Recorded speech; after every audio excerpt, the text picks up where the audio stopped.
Hello and welcome to From Rewatch with Love, a James Bond cinematic rewatch podcast. My name is Graham Stark, and I'm here with Matt Wiggins. Hello. And today we are looking at 1974's The Man with the Golden Gun. Considerably less problematic than last episode, so I did not end up doing nearly as much ancillary research. Good call. That's not to say it's not problematic.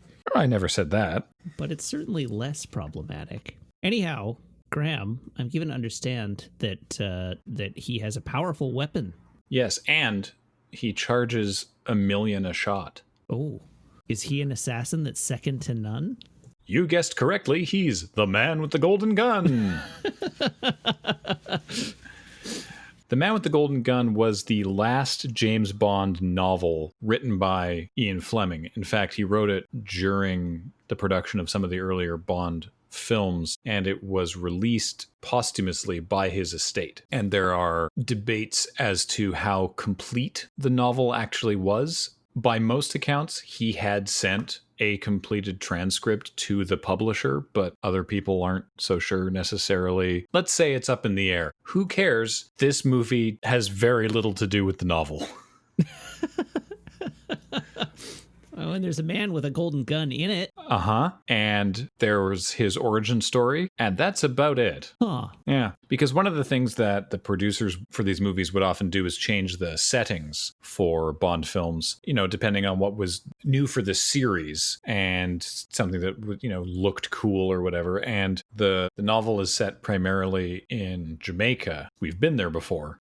Where to go now? And they ended up settling on Thailand. They were doing location scouting and they found these, the amazing islands that would be so iconic within this movie and indeed are known locally as James Bond Island now. Oh, really? Yeah. In what is now a national park. Anyway, we're getting profoundly ahead of ourselves. So, 1974 with a budget of $7 million or $36.6 million in today's dollars, and racking up an impressive adjusted $510 million in box office. That's pretty big. It's pretty good, yeah. This is the second James Bond movie with Roger Moore. Audiences reacted very positively to Live and Let Die. It went over very well, and so people were on board with Roger Moore in the new era of James Bond, and they wanted more, and in fact, they wanted more. No, they wanted another Bond movie, and this went into production not even a year after release of Live and Let Die. They were very, very quick to get this one rolling. Technically, this is one of the longest waits between Bond movies to this point, though, isn't it? It's quick by modern standards, but the first 5 were all a year apart. That's true, I guess, yeah. Well, this was released 1974, and the last one was released 1973. So this is standard operating procedure. Ah, okay. Guy Hamilton returning to direct, and the script was written by Tom Mankiewicz, who left partway through because he felt like he was getting burned out and he wasn't doing his best work. And so the producers brought back in Richard Maybaum, who had written so many of the earlier ones, to do a rewrite of Mankiewicz's draft. And then months later, Mankiewicz came back in to do a rewrite of Maybaum's draft. So they're just both credited. And it stars Roger Moore and Christopher Lee as the eponymous Man with the Golden Gun, Francisco Scaramanga. Christopher Lee. Holy moly. That's quite a get. Yeah, obviously he's great in this, but Christopher Lee is just great in basically anything. At the time, the cast and crew were sort of consistently ribbing him because despite being, a very serious actor, he'd found most of his success in the Hammer horror movies, playing Dracula over and over again. Roger Moore tells a story of them going into a cave on the island where they were filming and a bunch of bats flying out. And Christopher Lee saying to the bats, "Not now."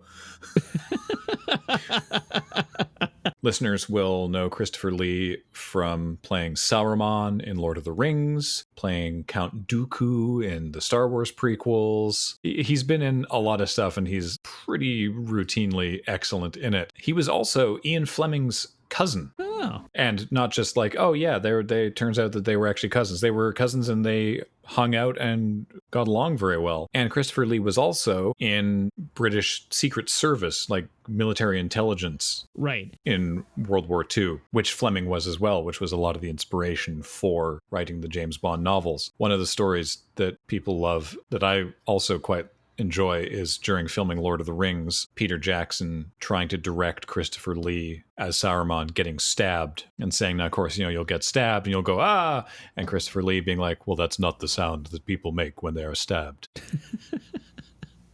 And sort of describing that it's a sharp intake of breath and it's quite quiet actually. And Peter Jackson was just sort of like, cool, you know what? You do that. I'm not going to ask how you know what a man being stabbed sounds like. On the DVD bonus features, Christopher Lee tells a great story about people trying to ask him about, like, well, what did you actually do in the war? Like, what does that mean? What was your job? And he sort of leans in conspiratorially and says, well, can you keep a secret? And they say, yes. And he says, and so can I.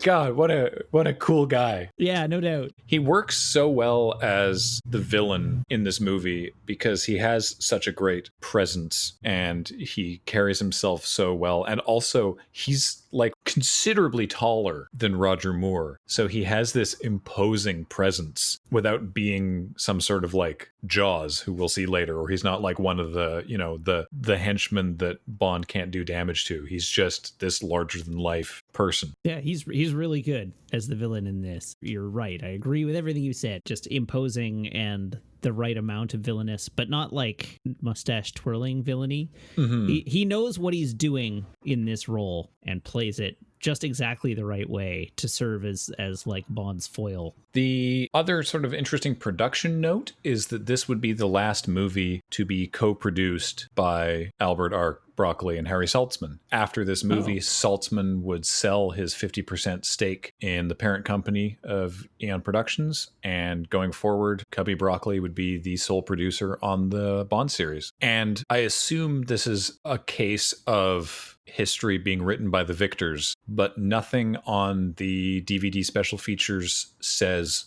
why. There are references to Harry and Cubby's relationship becoming more strained over the last couple movies, and that this was obviously the quite literal break point, but they don't specify exactly what the impetus was. Now I've started following the link chain on Wikipedia because I was curious, which links all the way down to an article from 1978 in the Ottawa Citizen. Really? Oh, he was Canadian. Harry Saltzman, co-producer of the James Bond spy films, was ordered by a high court Monday to pay a U.S. legal firm £13,000 or $28,000 for using their services to resolve his financial difficulties. Saltzman had $40 million tied up in a Swiss company, Danjag SA, in which the Bond film rights were invested. He and co-producer Albert Broccoli each held 50% of the shares. The two agreed to have the company wound up in 1972, but Broccoli later refused to abide by the agreement. The judge said Saltzman then attempted unsuccessfully to have the company wound up by Swiss courts. Saltzman's shareholding was locked in the company indefinitely, and by the autumn of 1972, his position was desperate, the judge said, and that actually seems to be where that article drops off. In the Ottawa Citizen. In the Ottawa Citizen. It clearly links to another page, but the other page is not shown here. Evidently, he sold his share in Danjak, selling it to United Artists in 1975 to resolve his financial difficulties owing to failed business initiatives prior to that. That's as far as I've been able to dive down the rabbit hole here. Oh. All right. There you go. There's also a story relating to this movie about how when Tom Mankiewicz was brought back into the production meeting with Harry Saltzman in Thailand, and Saltzman going, look at this, look at these elephants. When they race the elephants, they have to wear special shoes, which, we'll need to get some of those for the elephant stampede. And Mankiewicz was going, there's no elephant stampede in the script, Harry. And that conversation sort of just trails off. Months later, when they're like halfway through production and there is still no elephant stampede, one morning someone says to Albert Broccoli, goes, oh, Mr. Broccoli, by the way, the man with your elephant shoes is here. Harry Saltzman had ordered something like several hundred elephant shoes for this stampede that's not in the movie. Let's talk about what is in the movie. Sure.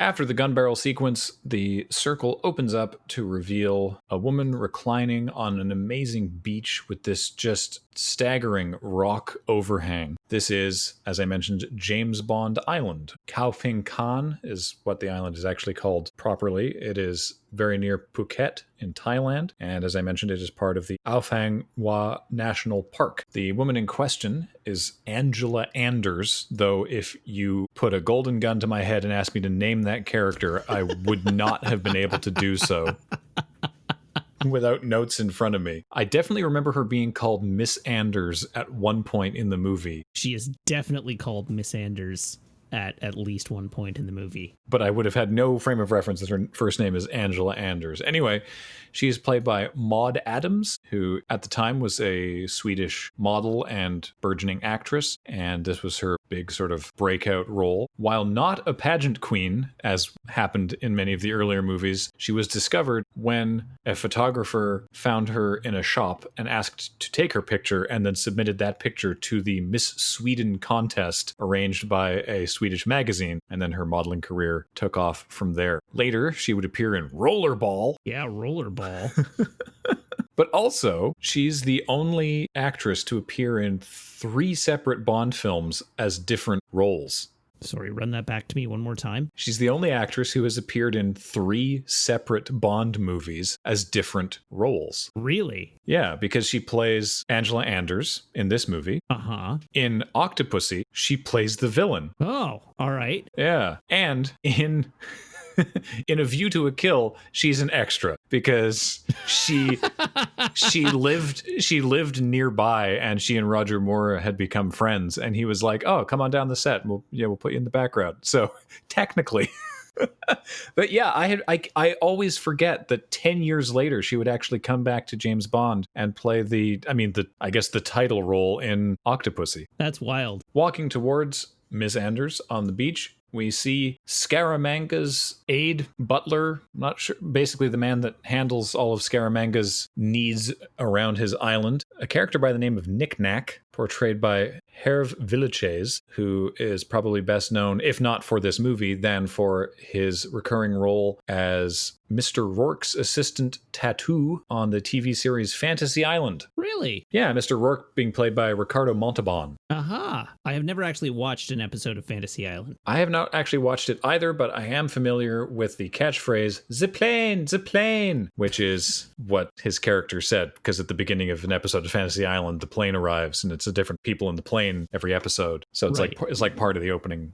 For those who are listening and not watching and haven't seen the movie, Mr. Villechaize, and of course also the character of Knick Knack, is a little person that becomes relevant in a couple situations. And it's maybe Knick Knack is not like the coolest name to give a little person, but it's better than Demitas, which was in the draft. At one point, Scaramanga mentions that Knick Knack is a cordon bleu, like a very highly trained French chef. Yes. Which is pretty cool. Later in the movie, we get to see his scale kitchen, which I love. All right, we're jumping ahead, but there are a ton of great sets in this movie. Oh my God, yes. One of the really killer aspects of this film is just the sets. The sets in this movie are routinely exceptional. The way that they mesh those sets with the locations like this one is very impressively done. Mm-hmm. Production designed by Peter Merton on this movie, by the way. Anyway, Knick Knack approaches Miss Anders with a bottle of champagne and a bottle of Guinness as well. And then out of the water comes Francisco Scaramanga, played by Christopher Lee, and he sort of towels off, and Miss Anders helps him towel off, and the camera zooms in and lingers on his chest, where it is shown that he has not 1, not 2, but 3 nipples. That's one of the other things from the book. And that also becomes relevant later in the movie. Mm-hmm. Knick Knack leaves them to their drinks and goes around the other side of the island, where a boat is leaving, having dropped off a man. This man is played by Mark Lawrence, who I mentioned in Diamonds Are Forever as one of the gangsters who works for Slumber Inc. And it's not clear if it's meant to be the same character, but it could be. So I'm going to choose to believe that it is.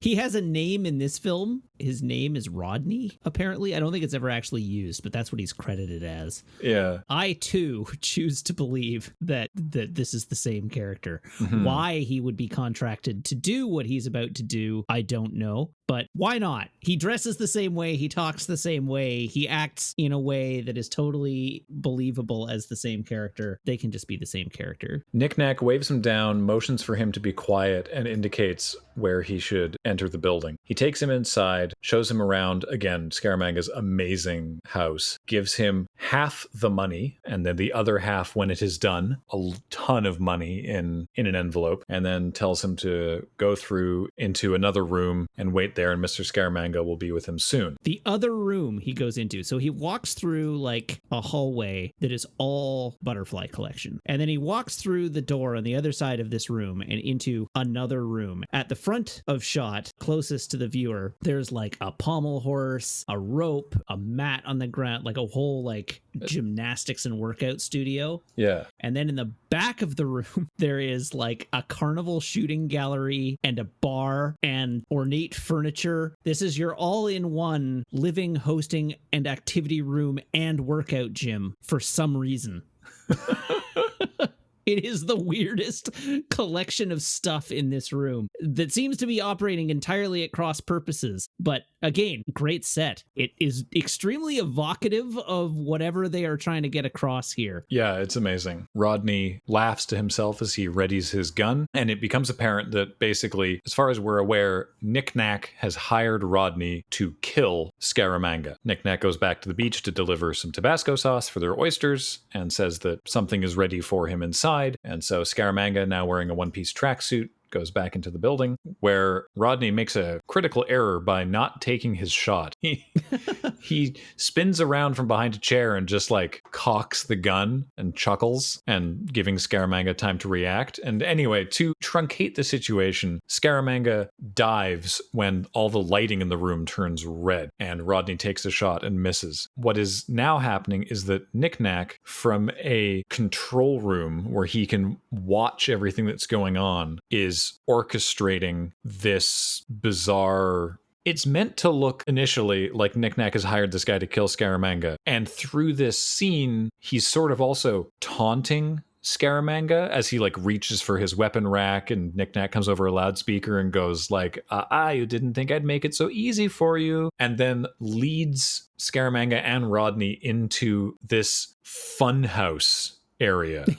Like quite literally, it's like there's spinning lights, and there's a video of Scaramanga that Rodney shoots, and there's weird doors that are canted that hide a ramp. It's like optical illusions and stuff. It's actually training to keep Scaramanga sharp is what ends up being the end result here. Rodney, very on edge, wanders around this funhouse. There's a animatronic cowboy who fires caps at him. There's animatronic gangsters, and he shoots at the Al Capone gangster whose the arms fall off the mannequin. And he says, he's like, Al, I'm sorry.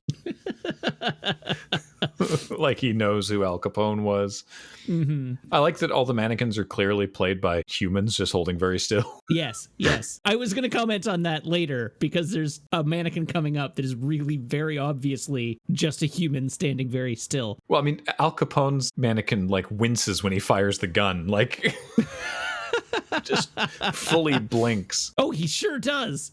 Yeah. Oh, wow. Scaramanga eventually finds in the center of this funhouse is the golden gun sitting on a plinth in the center of this area. There's, again, it's mirrors. It's very confusing. It's hard to get an idea or a sense of where everything is. But eventually there's some stairs that turn into a ramp. He dives down, does a roll, grabs the gun, one shot right to the head, and kills Rodney. And then turns around to see a mannequin of James Bond in his sort of classic pose with the Walther PPK and the hand out to one side, with the remainder of the bullets in Rodney's gun. Because, of course, the golden gun only fires one shot, and he returns that to Knick-Knack, and Knick-Knack sort of ribs him a bit. And he's like, well, I'll get you one day. Scaramanga picks up Rodney's gun, and with the remaining bullets in Rodney's gun, blows off all the fingers on the Bond mannequin's left hand. And then the camera zooms in on the Bond mannequin's face as Roger Moore tries to hold very, very still. Yeah, there's a long shot there. That had to be tough. Yeah. Actually, for Moore, because he's in like an an action pose, right? So he's got his arms out to his sides and he's having to hold like mannequin still. And you can see him sort of like wobbling a little bit relative to the background as he just stands there keeping his balance.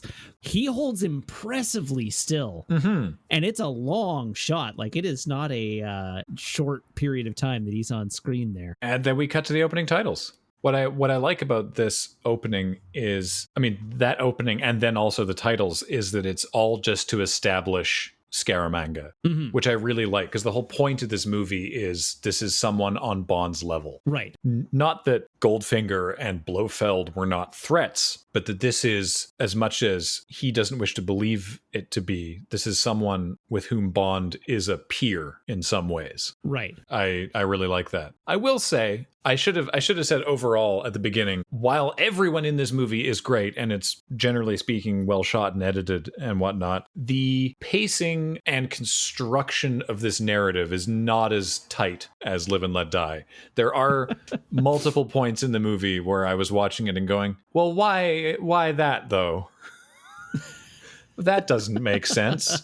Why would you do it that way? So you're maybe being a little more diplomatic towards the movie than I might be. I was having a drink of water. Spoilers for later. Oh, fair. We'll get there. Yeah. So, the opening titles, as we say, establishing Scaramanga as a peer to Bond, Bond being the world's greatest secret agent and Scaramanga being the world's greatest assassin. Mm-hmm. As we went through earlier, he has a powerful weapon. He charges $1 million a shot. An assassin that's second to none. The man with the golden gun. I appreciate that the opening titles are really just laying out, hey, this is who this guy is. You know, now you're finding out more, right? It's like, oh, he's an assassin. Oh, $1 million just for a one shot? Wow. Oh, okay. It's helpful narratively, if nothing else.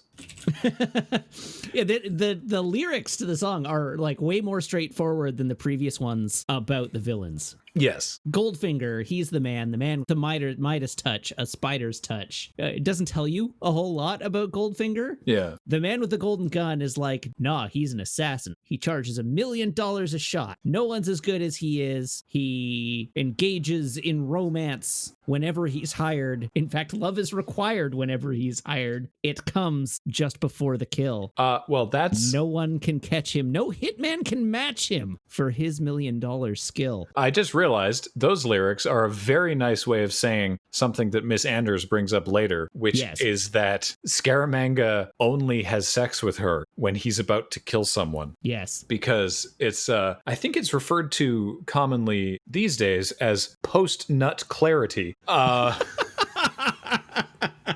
But she says that he feels it sharpens his mind. So yeah, love is required whenever he's hired. It comes just before the kill is a not particularly subtle way of saying that, I realize. Anyway, the song is performed by Lulu, who I'm passingly familiar with. She was a pop star in England in the 60s, achieved initial success with a cover of Shout.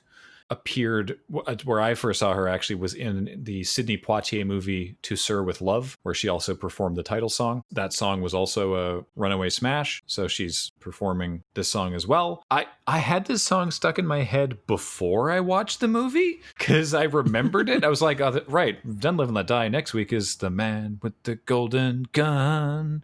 I feel like this theme song is fully impossible not to immediately get stuck in your head. Yeah. What I love about it is that it is used, the theme music, not necessarily the lyrics, but the music from this theme is used to great effect throughout the movie, which is not necessarily a unique thing in a Bond film, but it's just handled very well. I'm not out here going like, this is up there with Live and Let Die. It's not, but I quite like this song, and it definitely is stuck in my head, and it makes a couple like unexpected changes through the song that I'm like, you know what?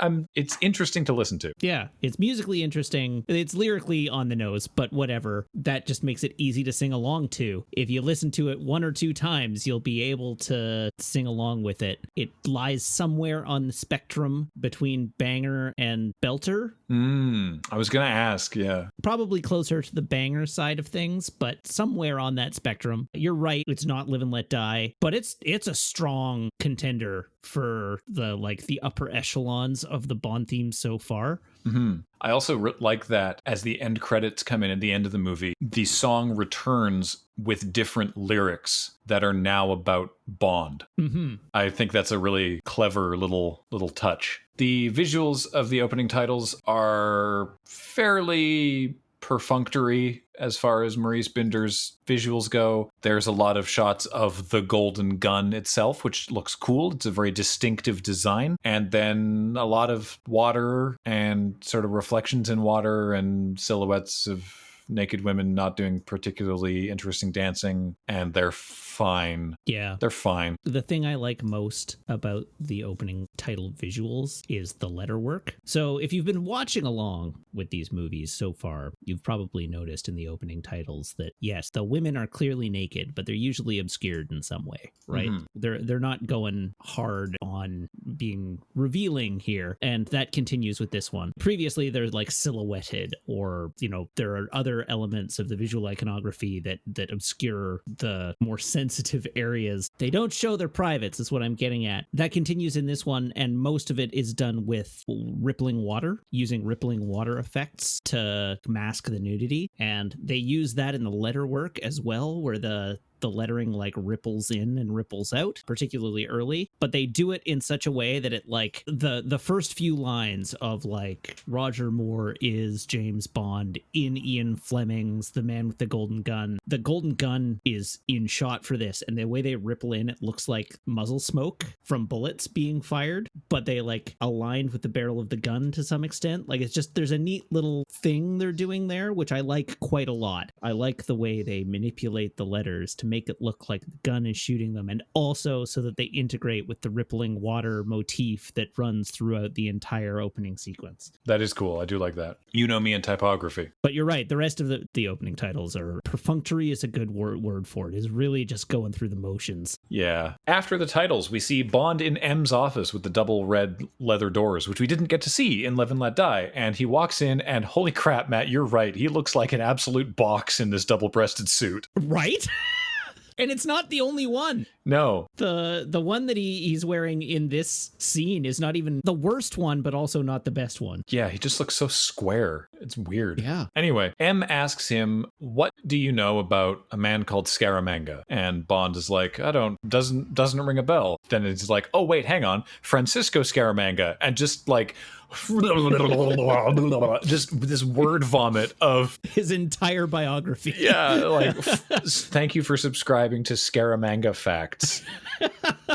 Yeah, is an assassin, uses golden bullets, grew up in the circus, and then no one's ever seen him, but we know that he has 3 nipples. Don't know why we know that, but we know that that's a thing that he has. Who's there also with 2 other guys. I think the Secretary of Defense, the Home Secretary, like maybe that. 2 other sort of top brass kind of guys, and they just sort of stare at him while he rambles on about all the stuff he knows about Scaramanga. And then they present him with a gold bullet into which has been embossed 007, which Bond notes means that it would no longer be useful to fire because that would throw off the trajectory. Essentially, they're all taking that as a threat. No one's sure why Scaramanga would warn them that he was coming for Bond, or indeed why he would be coming for Bond at all, but possibly it has something to do with the case that Bond is working, where he's trying to find a solar energy scientist who they're trying to get to defect to the West, because this is in the midst of the 1973 energy crisis. M is like, well, I gotta take you off that case. And James is like, what? But I don't, why? It's super important that we get this guy so that we can help solve the energy crisis. And M goes, yeah, which is why I can't have you get killed while trying to do it, you idiot. And so he says, you're off the case. I will entertain any letters for resignation. Just like if you want to quit because the world's #1 assassin is after you, then I'm on board. And on his way out the door, Bond says, now, supposing I were to find Scaramanga first, would that improve our chances? And M just sort of looks at him and goes, considerably. And then Bond smiles and leaves, realizing that once again M has sort of not officially given him an assignment. That happens surprisingly frequently in these movies, where Bond just gets in, like, you're dismissed, Bond, and then he actually just goes and does a thing on the down low. Yeah. With support, but not really with support. I mean, that comes up again later in this very movie. He goes out to talk to Moneypenny and says, right, Moneypenny, Fairbanks. And she's like, Alaska? And he's like, no, Bill Fairbanks, 002, who was killed by Scaramanga. And she's like, oh yeah, poor Bill. You know, did they ever recover the bullet? No, he was working in Beirut with a belly dancer. Scaramanga killed him and we never found the bullet, but that's the last lead that we have. So we show up in Beirut. I have to call out the scene transition. M calls Moneypenny back into his office. Moneypenny closes the red leather door with the brass studs in it. And then we cut from that to a close-up of this woman's stomach with a belly piercing that looks like the red leather door with the brass stud. But yes, we cut to Beirut. Bond has gone to the club where Fairbanks was a patron, watching the belly dancer that Fairbanks had been close with. As she is performing the belly piercing, it appears to be made of gold and it looks like a flattened bullet. He follows her backstage, goes into her room, starts to sort of ask around, like, just asks, he's not really like masking his purpose. He's just like, I was an associate of Bill Fairbanks. I understand you two were close. He was killed. They never found the bullet. That charm that you're wearing, that looks like the bullet. Is that it? And she's like, yes, it went right through him. I pulled it out of the wall before the police got there, and now it's my lucky charm. Bond sort of continues asking after it, and she starts coming on to him. She starts making out with him. He sort of like moves his hand around to go try and take it. She places his hand on her butt instead. He then proceeds to like go down to his knees, start smooching her belly, and is like, you have an incredible abdomen. As he is smooching her belly, these goons that we saw out in the showroom area of the club bust through the door to accost Bond. He's like trying to get the belly charm out with his mouth at this point. When they smack him on the back, he swallows it and chokes. Proceeds to, like, while choking down this bullet, have this like quite lengthy fight with these three goons that have broken into the room. He does ultimately finally manage to subdue them all. There's a great moment, great from a entertaining production perspective, where one of them gets thrown and knocks her vanity, which has a huge mirror on the back of it, and you can just really clearly see the whole camera crew reflected in this vanity. Amazing. Yeah. One of the things I like about this scene a lot is that Bond gets worked over. Yeah. He does not come out of this clean. Bond at the end of this scene is like disheveled. His tie is gone. His jacket is open. He's got like blood down his face that he has to like wipe off with the back of his hand. His cuffs are all rumpled. So he finds like a back exit to get out of. And just as he does, the belly dancer discovers that her charm is missing. She's like, oh no, I've lost my charm.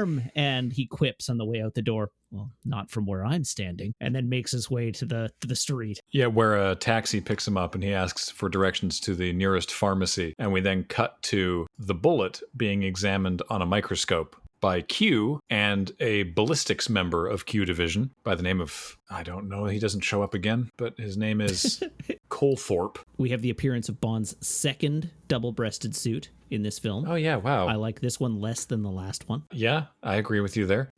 He quips that, I hope you're able to find something with that bullet. You have no idea what it went through to get here. Not what I went through, what it went through. Yeah. That being Bond himself. Q, by the way, Desmond Llewellyn and Q, absent from Live and Let Die, fan outcry over this beloved character meant that they brought Q back, and I don't think he missed another one until Desmond Llewellyn's passing. I could be wrong. He might not have been in both Daltons, but I guess we'll find out. Yeah, I'm trying to think, but I think you might be right. Q and Colthorpe do a lot of back and forthing of examining the alloy of the gold and the rifling and whatever, and how there's no factory marks. It's obviously handmade. And, you know, the end result of this whole scene is that they determined that it was made by Lazar, who is a man who makes custom weapons for killers and assassins, and he is in Macau. So Bond goes to Macau in another terrible suit. Is this one double-breasted? It is too. No, this is single-breasted. It's very high cut. It's got a very military look to it because it's got epaulettes on the shoulders and square pockets on the both breasts. It's just not for me. It's very Bond, like more Bond, but it is not one of my favorite looks. So he arrives in Macau, is delivered to the address where he's expecting to find Lazar. There's just a family eating, tries to sort of like ask them where Lazar is, and they look up, not really appearing to understand him. As he sort of like is trying to figure out if he's in the right place, a man walks out from the back and introduces himself and invites Bond in, and this is Lazar. He brings him down to his workshop and shows him around, beginning with a custom-made rifle that he's been preparing for a client. You know, he tells Bond, well, I have this client. He has lost 3 of the fingers on his right hand, including his trigger finger. So I've built this custom-made rifle where you just squeeze the whole stock. He's like, give it a try. Bond tries it, and he's like, well, the sights are wrong. It shoots low. And he's like, no, it is balanced for a person with only 3 fingers on their right hand, and you have 5. Then he takes him around. Bond questions him a bit, asking after, it's like, oh, well, you know, have you made gold bullets before? And he's like, oh yeah, that's no problem. I've done that for a client. I appreciate that Lazar knows exactly who Bond is and opens with, like, it's a pleasure to see you. It would be an honor to make something for the great James Bond. Mm-hmm. At one point, he derisively refers to his, you know, mass-produced Walther PPK. And he's like, you know, that will not give you, you know, what someone like you deserves. He's played by a man named Marnie Maitland, who played just a bajillion different roles in British TV and movies, including 4 different characters in 4 separate episodes of The Saint.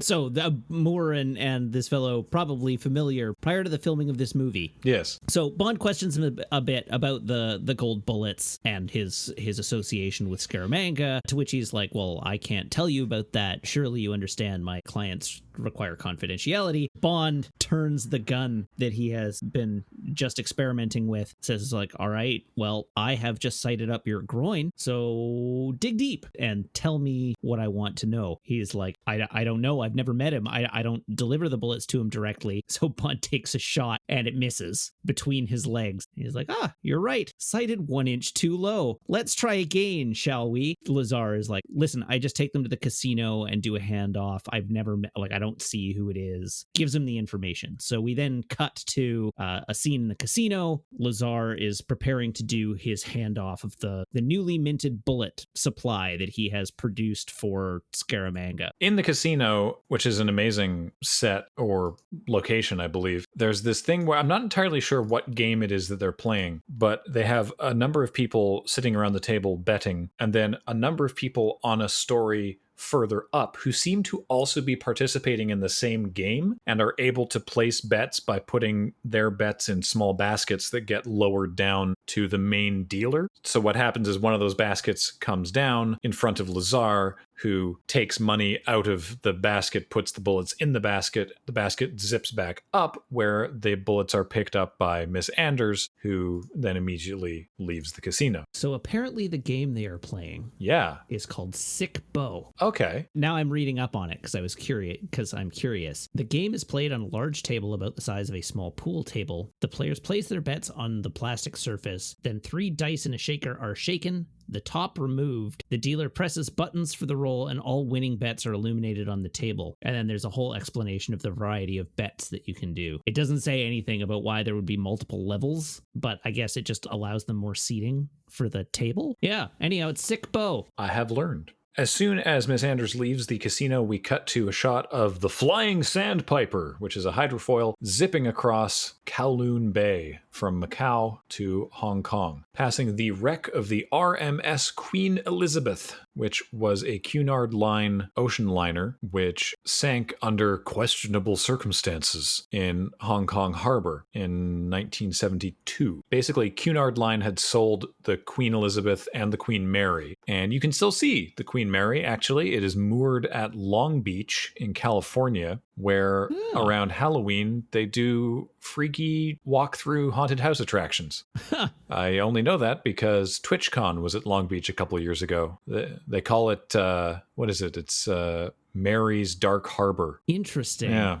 The Queen Elizabeth was sold to a private group and renamed Seawise University. And originally it was going to be had a similar sort of plan than Long Beach, where it was going to be moored permanently in the Everglades in Florida and be like a hotel and tourist attraction. It wasn't successful, so it was sold, and then it was moved to Hong Kong, where it went under a retrofit, and then fire broke out and it sank. And there is suspicion that because it only cost $3.5 million, but they had it insured for $8 million, that this was like an insurance scam thing, but nothing was ever proven. And Hong Kong Harbor is not particularly deep, which is why so much of it is still visible. It's not there now, obviously. It wasn't there even 2 years later. It was all disassembled for scrap. Well, everything above the water was disassembled for scrap in 1975. There were some portions of the hull that were just left underwater, and then eventually the whole thing was buried under land reclamation for a container terminal. Interesting. So that portion of the harbor is not even there anymore. Yeah.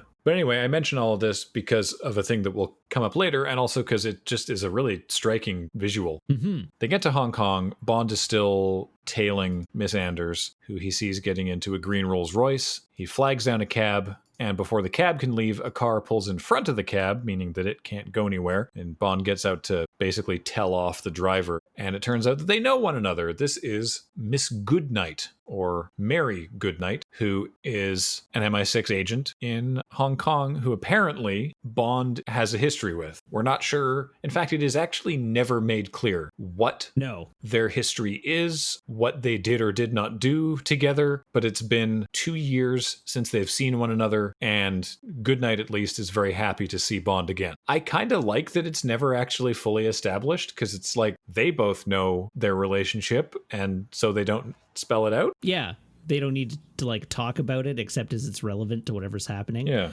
The implication that will sort of come to light over the course of the movie is that she is way more into Bond than he is into her. They are romantically interested, but Bond has a habit of blowing her off for whatever his mark of the day is. In this case, she's quite useful, as he gets his bag back from the taxi and pays the taxi for their trouble, but of course loses the car. And he says, well, I don't know how many green Rolls Royces are there in Hong Kong. And she's like, oh, green Rolls Royce. Oh, okay. And immediately takes him to the Peninsula Hotel, the courtesy cars for which are all green Rolls Royces. So Bond is able to go and talk to the valet and say, hey, the one that just came in with the license plate 603, who was in that, was she staying in? And for some reason, the valet just tells him, because it's the 70s and I guess security is less of a concern. And so he finds out what room she's staying in and has a plan to deal with that, and he'll catch up with Goodnight later. So the next scene we see is Bond walking down the hallway of the hotel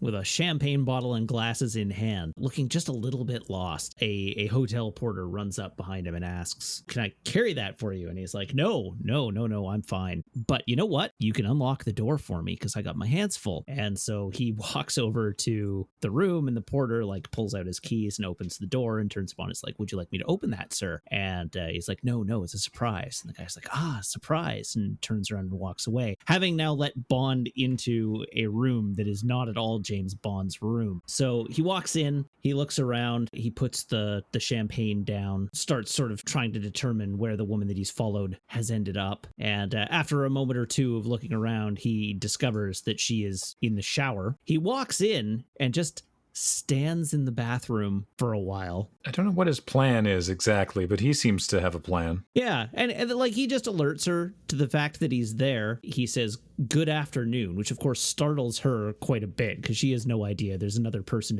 in the hotel room. She opens the door and points a gun out of the shower at him, which he's like, do you always shower with a gun? And she demands that he bring her a robe, and he does. She marches him back into the living room, trying to figure out what his deal is. She's about to call down to the front desk to presumably get him removed by security, and he starts fiddling with the bullets. And so she's so shocked that she just hangs up the phone again. Her moves in this scene are not that deft. Let's say she's wily enough to bring a gun into the literally into the shower with her. It is wet when she points it out the shower door, and then she marches Bond into the living room, is like, "You need to get out of here." And then he just sort of stands there, and then she walks around to the phone to call security, and while still pointing the gun at Bond, looks at the wall while on the phone. Bond is still in the room, and she knows he's armed.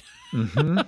And she stares at the wall, not looking at him at all, and then looks back, and Bond is now sitting on the bed playing with the bullets. And it's like, well, why did you take your eyes off him long enough that he could sit down on the bed and play with the bullets in the first place? Yeah, it doesn't quite track. Upon her demand to return the bullets, he walks towards her and then does a thing where he fumbles them and then knocks the gun out of her hand, pushes her down on the bed. She says, "You're hurting my arm," and he quite calmly says, "I'll break it if you don't tell me what I need to know." But apparently he did not like filming this scene, Roger Moore. I cannot imagine why. Yeah. It's not a very nice scene. No. He didn't think that Bond needed to go quite that hard. Right. Which, again, we talked about last episode with sort of the difference in tone between Connery's and Moore's portrayal. I can't imagine Connery's Bond would have had any problem with that. I'm pretty sure Connery does that in one of the movies. Didn't we? Isn't there a scene very similar to that in one of the ones we've already watched? I think so. I'm going to level with you. I've been watching a lot of James Bond recently.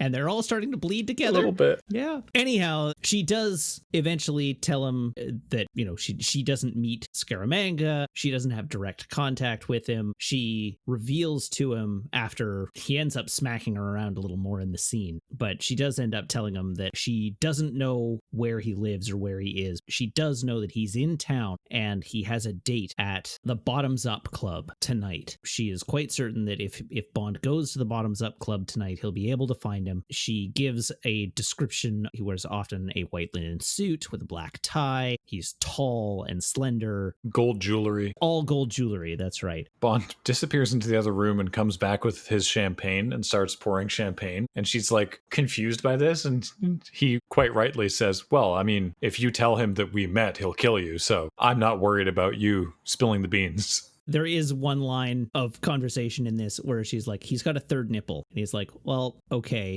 that is extremely useless unless the Bottoms Up Club is a strip club and Scaramanga is performing there." I forgot about that, yeah. After they cheers and Bond says, "Bottoms up," we cut to a bottom at the Bottoms Up Club, which I guess is... There's a couple different bars. You can see a couple on the set. They're circular. All the patrons, who are men, sit around the bar. And then in the center on an elevated platform is the bartender who is topless and wearing underwear. Mm-hmm. So we see one. She is providing a drink to a guy. And then another man walks in and sits down beside him. We don't know who these people are, but the camera is telling us that we should care. Right. We cut outside. Bond is across the street, being really inconspicuous with his enormous cigar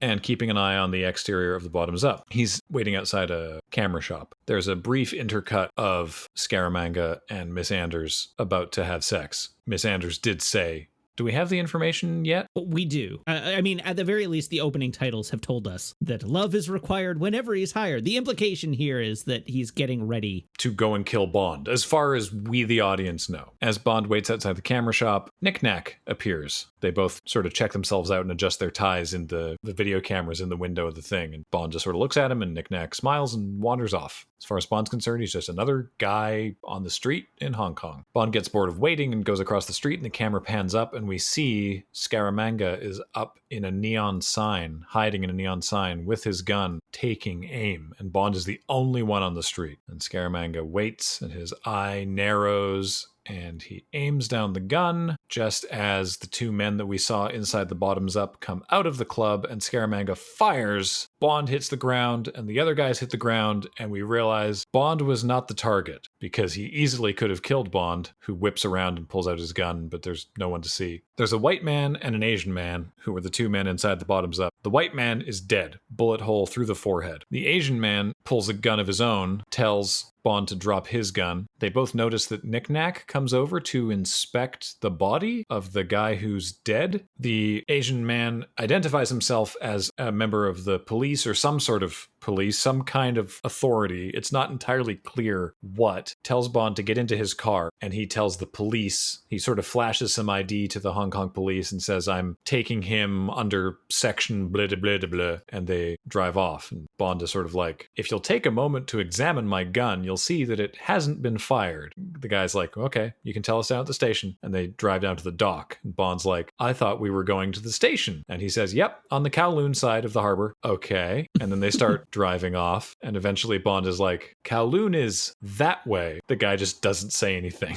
They eventually get close to the wreck of the Queen Elizabeth. Bond attacks them, leaps overboard onto the wreck to try and get away. And then a voice comes over the loudspeaker saying, Mr. Bond, through this hatchway, please. And a hatch just opens up. Yeah, just through here, sir. And Bond is like, what? And he steps inside, and then a man in British naval uniform says, welcome aboard, sir. Please follow me. Someone in the YouTube comments called it when I mentioned during the Thunderball episode, my favorite off-site MI6 office was yet to come. And it's definitely this. What an amazing idea. But they built this set to be in a 45-degree angle boat. So the interior looks like the Queen Elizabeth, but on 45 degrees, and they've cut holes and built pathways and stuff so that it's functional, but all on an angle. And it's just so awesome. It's such a cool set. It is. Everything is off kilter in this set. It's so good.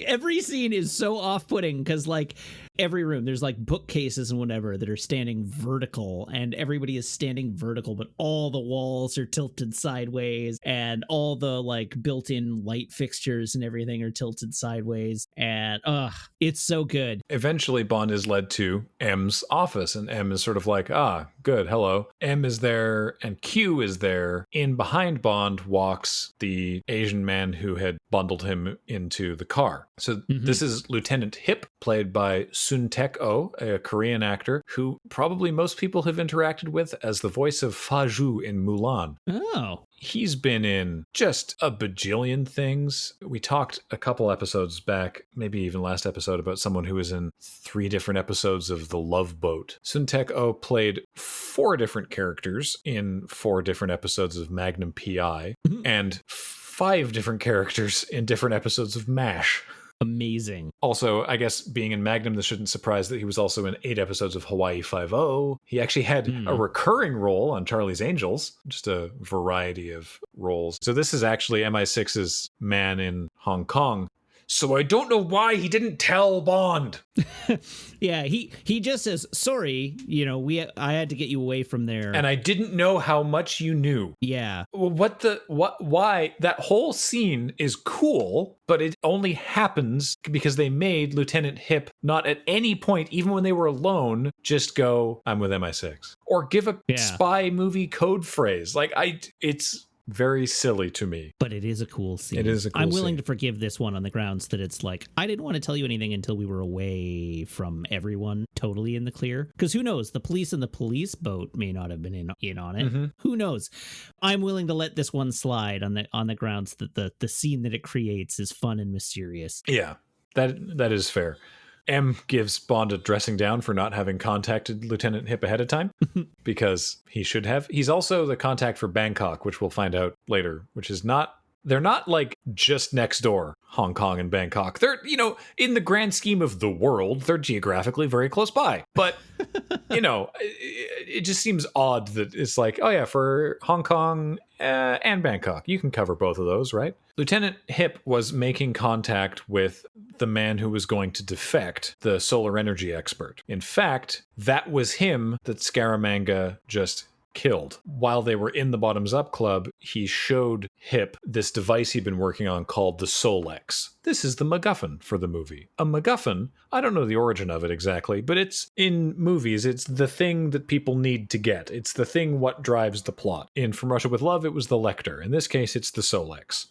Apparently, it's like 95% efficient to turn the sun's energy into power. And he showed it to Lieutenant Hip in the Bottoms Up Club. He had it on his person. And then when Lieutenant Hip checked the guy's body after being shot, it was gone. The implication is that Knick Knack grabbed it. Now, continuity-wise, that's impossible because Lieutenant Hip checked the guy's body, then held Bond at gunpoint, then Knick Knack came up to the body, and at no point did Lieutenant Hip check the body again after Knick Knack was there, but we're just gonna pretend that all worked fine. Yeah, I read this scene as like the cops that arrived at the scene searched the body and just been on the radio and learned that nothing was there. Okay. But you're right. You are completely right. He was totally... If you had just seen the Solex and you were trying to strike a deal with this dude and you are an intelligence agent and he dies, but you know you have it on him, would you not... Literally the first thing you do is grab it and stuff it in your pocket before checking any other element of the body, right? Mm-hmm. You're totally right. He should have had it before Knick Knack even got there. Yeah.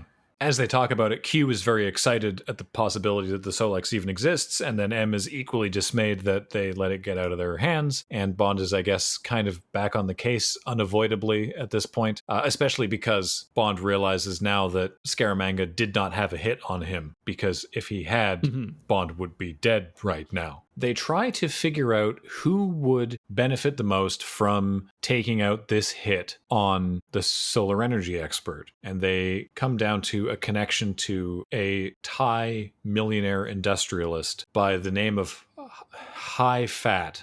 And I can't tell if that's meant to be a pun, but it probably is. I have to assume that they thought it would be very funny for him to be called High Fat. Anyway, so Bond makes a request of Q. He writes something down on a piece of paper and he's like, I'd like this, Q, although I admit it is a little kinky. And we'll find out very shortly what that actually is. But they go to High Fat's place, Bond, and it's swarming with guards, all of whom are armed. Hip is peering over the wall and is like, yeah, no, there's so many guards in there. There's no way we can get in. Take a look for yourself, because he's standing on Bond's shoulders. So then Bond gets up on his shoulders and just disappears over the wall.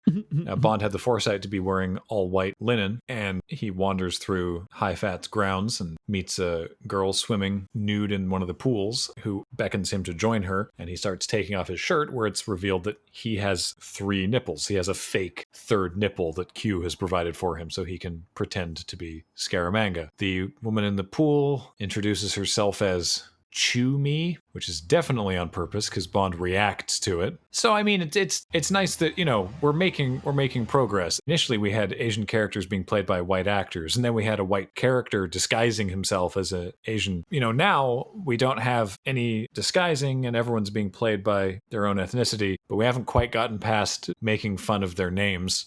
We'll get there eventually. Baby steps. Yeah. Bond is interrupted before he can get in the pool by High Fat, played by Richard Liu, who appeared in just so many things as well, much like Sun Teko, like just a lot of movies of the era, a lot of TV. He seems so familiar to me, and I don't know if it's just because I've seen this movie a lot or if it's because I've seen him in a bajillion other things. Probably both. Yeah. High Fat immediately recognizes the third nipple and goes, "Oh, Mr. Scaramanga, I'm so sorry. Please come with me." So I've got to give major props to the character of High Fat here, because we'll find out very quickly. He knows what Scaramanga looks like. He immediately knows that this is not Scaramanga, but he plays it off. He sees that he's taking his shirt off and showing off the third nipple and immediately puts it together. Oh, this guy's pretending to be Scaramanga. I'm going to act like that's the case. Very quick. Very, very clever. So they wander around and he's like, now, of course, we had agreed to never meet. Basically, what Bond says is he is pretending to be Scaramanga, enticing High Fat to put a hit out on Bond. He's like, we have a problem. His name is James Bond. He's great. He's so good. Let me tell you about how awesome James Bond is. This guy he's very good at being bad for your business. I just kind of like how much James Bond is like jerking himself off here. High Fat is like, okay, look, I'll think about it, but you know, I've already paid you $1 million. You're asking me to put in another $1 million just because you think that this agent is going to be a problem. I don't know about that. Let me think about it. I tell you what, now that we've met in person anyway, come back here for dinner tonight. And Bond's like, that sounds great. So he goes back outside, tells Lieutenant Hip that it all worked well, yeets his fake nipple into the bushes and drives away. With a quip about it being quite the prospect of having dinner being quite titillating, I think it is. Yeah. This is being watched by Scaramanga through binoculars. Not only does High Fat know who Scaramanga is there. High Fat approaches Scaramanga and makes a reference to this amazing mausoleum in the background. He's like, one day I will be buried here after a long and prosperous life, and I'm not about to let James Bond get in the way of that. Why he and Scaramanga have met actually is kind of unknown, because typically Scaramanga does not meet people. So that's sort of surprising. But we cut back to the hotel. Bond and Lieutenant Hip are heading out to dinner, much to Goodnight's dismay. Well, actually, she's cool with it. He's like, I'm sorry, I know I said we'd have dinner tonight, but, you know, business. And she's like, no, it's cool. We'll hang out tomorrow, until there's two giggling schoolgirls in the back of Lieutenant Hip's car as they drive away. And she's like, oh, on business, huh? Lieutenant Hip mentions that these are his nieces that he's dropping off at school because they have like night classes or something. Mm-hmm. I'm going to tell you this now because I think it's super interesting. Later, we'll find out that the night school is karate school, and both these girls are great at martial arts. One of them, in the scene in the car, the one on the right, because they're both uncredited, is played by Ku Yuan, who most people would know better as the landlady in Kung Fu Hustle. No. Yeah. And if you know that and you look at her, you go, oh, I totally see it. Wow. Yeah. Wow. I was like, wait, what? No way. And I just looked at her like, oh my God, it absolutely is her. That's so cool. That's incredible. Yeah. It's funny because if you look at her film credits, it's like some amount of stuff through the 70s and then up to 1988 and then nothing after 1988. And then Kung Fu Hustle in 2004 and then solid work since then. That's kind of sweet. Yeah. They get back to High Fat's place. Lieutenant Hip says he's going to drop off the girls, and then come back. And Bond wanders through the gardens. There's a lot of unusual sort of sculptures, and there's one of a small man with a trident wearing a mask. He passes by it, and its head turns around, and it's Knick-Knack in disguise. Then Bond approaches a statue that he had passed by in the earlier scene of two sumo wrestlers facing off, except that this is obviously and without ambiguity not a statue anymore. There is at no point where this is believably a statue. It's just two sumo wrestlers. So before we get into the fight scene that ensues, I'm going to comment on his suit again. Recall the classic white tuxedo that James Bond, particularly Sean Connery, is so famous for wearing. Now imagine you've ruined that tuxedo by making it A, out of linen, B, double-breasted, C, giving it a comically enormous bow tie. That is what Roger Moore is wearing in this scene. Yeah, the 1970s, man. I don't know. So anyhow, he gets into a fight with the sumo wrestlers. Yeah, he actually ends up coming out ahead, kind of. Like, he manages to sort of knock one a little silly, and the other one he grabs, there's a proper name for it, but the sumo trunks, and twists it such that I assume it constricts his genitals is the point. He just gives him a nuclear wedgie. Yeah, essentially. Eventually is in a position where he can sort of make some sort of comeback or escape, and then Knick-Knack hits him over the head with the trident and is about to just fully stab him in the neck with this trident, and then High Fat shows up and goes, whoa, whoa, whoa, whoa. This is my house. Take Mr. Bond to school. As a viewer, you're like, whoa, what does that mean? Bond wakes up, having had his clothes changed into a gi and being tended to by 3 Thai women, and it's morning, and then a gong goes off, and then a bunch of men also in gis walk in and sit down because this is apparently a martial arts school. They're about to have a martial arts demonstration. So 2 guys come in, each with 2 hand swords, and they have a fight, if not to the death, then to the severe injury, as one of them to the disembowelment. Yeah, one of them bleeds a whole lot. Another man does some sort of demonstration punching and kicking, and then the women who are tending to Bond give him some tea and then gesture, okay, now you have to go up there and fight him. So he goes up, and you mentioned last episode, Bond, the massive asshole, has noted that everyone is being very respectful and bowing all the time. So he goes up. He does not bow to the head of the school. Well, he sort of nods curtly, turns to his opponent, who bows deeply, and Bond just kicks him in the face, knocking him unconscious. And then he bows deeply to the head of the school and goes to sit back down. Then the guy calls out the big guns, the guy wearing the black gi, the tallest man with the darkest gi. Clearly the toughest guy here, who I love. They go over and they bow. Bond actually bows that time, and the guy,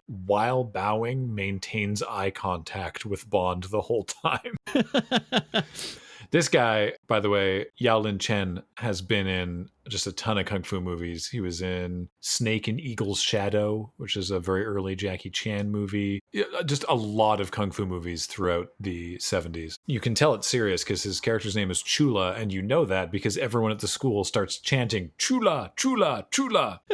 So Bond is like, well, if it worked once, maybe I can get him with the swerve. So after the bow, Bond extends a hand for a handshake to try and get him, and then the guy just kicks him immediately. Yeah. So they start fighting. I mentioned last episode that most of this is not in the book. This is in here because Enter the Dragon was very popular, and Chula looks more than a little like Bruce Lee. It's particularly in the hairstyle. So, they were definitely like, let's get some of that Bruce Lee action. That said, Roger Moore is not a kung fu action hero, and it's not the most amazing fight scene, if I'm honest.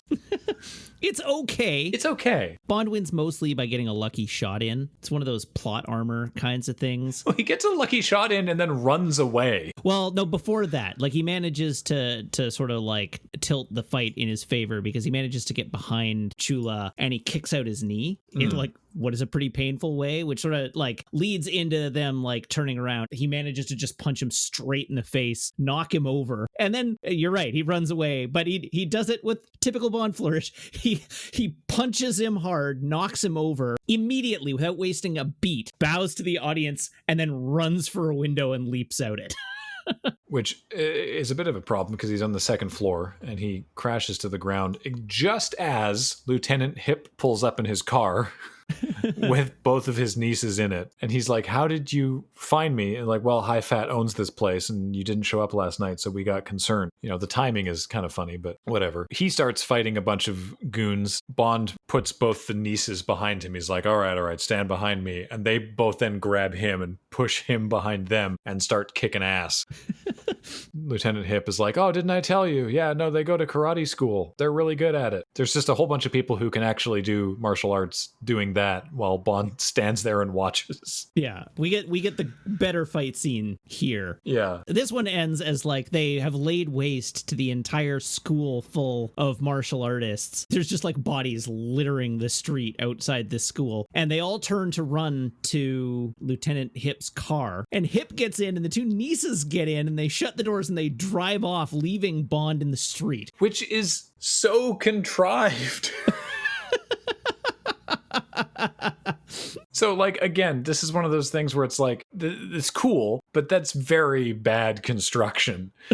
To have them just show up at exactly the right moment for this little fight and then leave again because the character was too unaware of the situation to notice that Bond wasn't in the car. Yeah. And it's not like he gets around the corner and then Bond gets back in. Like, Hip's gone and then Bond has a whole other chase scene now. Yeah. All the students from the school are chasing Bond. Bond makes a turn towards the river with a whole bunch of goons hot on his tail, discovers a speedboat. And so into the speedboat he goes, and off he runs with all of the goons commandeering another boat to chase after him after he's held them at bay for a moment with the propeller. So the way the motor on this boat is structured, it's got like a long arm that has the propeller at the very end, and he manages to like pull it up and use it to keep all the goons at bay by sort of wielding it in their face. So then we have a river-based chase scene. It's fine. It's not as good as the river-based chase scene last time. It is definitely not as good as the one from Live and Let Die, but I don't think it's aspiring to be. Like, this is the middle of Act 2. You know, it's cool. There's a bit where he cuts their boat in half with his boat because they have a larger, more cumbersome boat. There's a bit where his engine stops and a small boy who is trying to sell an elephant carving to tourists jumps on board to try and sell him an elephant carving. Sell you this elephant for, 40 baht, 30 baht, 20 baht. And he's like, look, I'll give you 20,000 baht if you get this thing working. And the kid just turns the fuel line. A little choke valve in the fuel line. Yeah, it goes like, great, 20,000 baht. And Bond's like, I'll have to owe you, and just chucks him into the river. And as he's driving away, the kid's like, bloody tourists! Another one of those, like, Bond being a huge asshole moments, but it is pretty funny. Speaking of tourists, as they're barreling down the river, they end up splashing into a tour boat and getting all wet. Sheriff J.W. Pepper on vacation in Thailand. You try that in my bayou, boy, I'd haul your ass. He didn't say where, he just says he would haul their ass. But yeah, this is Sheriff Pepper and his wife Maybelle. I mean, I like this. I'm glad that he didn't show up in like every other Roger Moore movie, but I'm glad that he's back in this in a lesser role. Yeah, I find he sort of overstays his welcome a little bit in this one. I think that's fair. The joke is done already when he arrives. He doesn't really add much to the scenes that he's in. It's cute that they thought he was enough of a character in the last one to bring back. People really liked him. I do like that because we mentioned how much they use the Man with the Golden Gun theme song in the score of this movie. And there's an amazing bit where after Bond knocks the bad guy's boat in half, Sheriff Pepper sees this and just starts like guffawing with laughter at how hilarious this is that they've all fallen in the river. And then he sees Bond drive by in his boat and sort of has this look on his face of like, nah, it couldn't be him.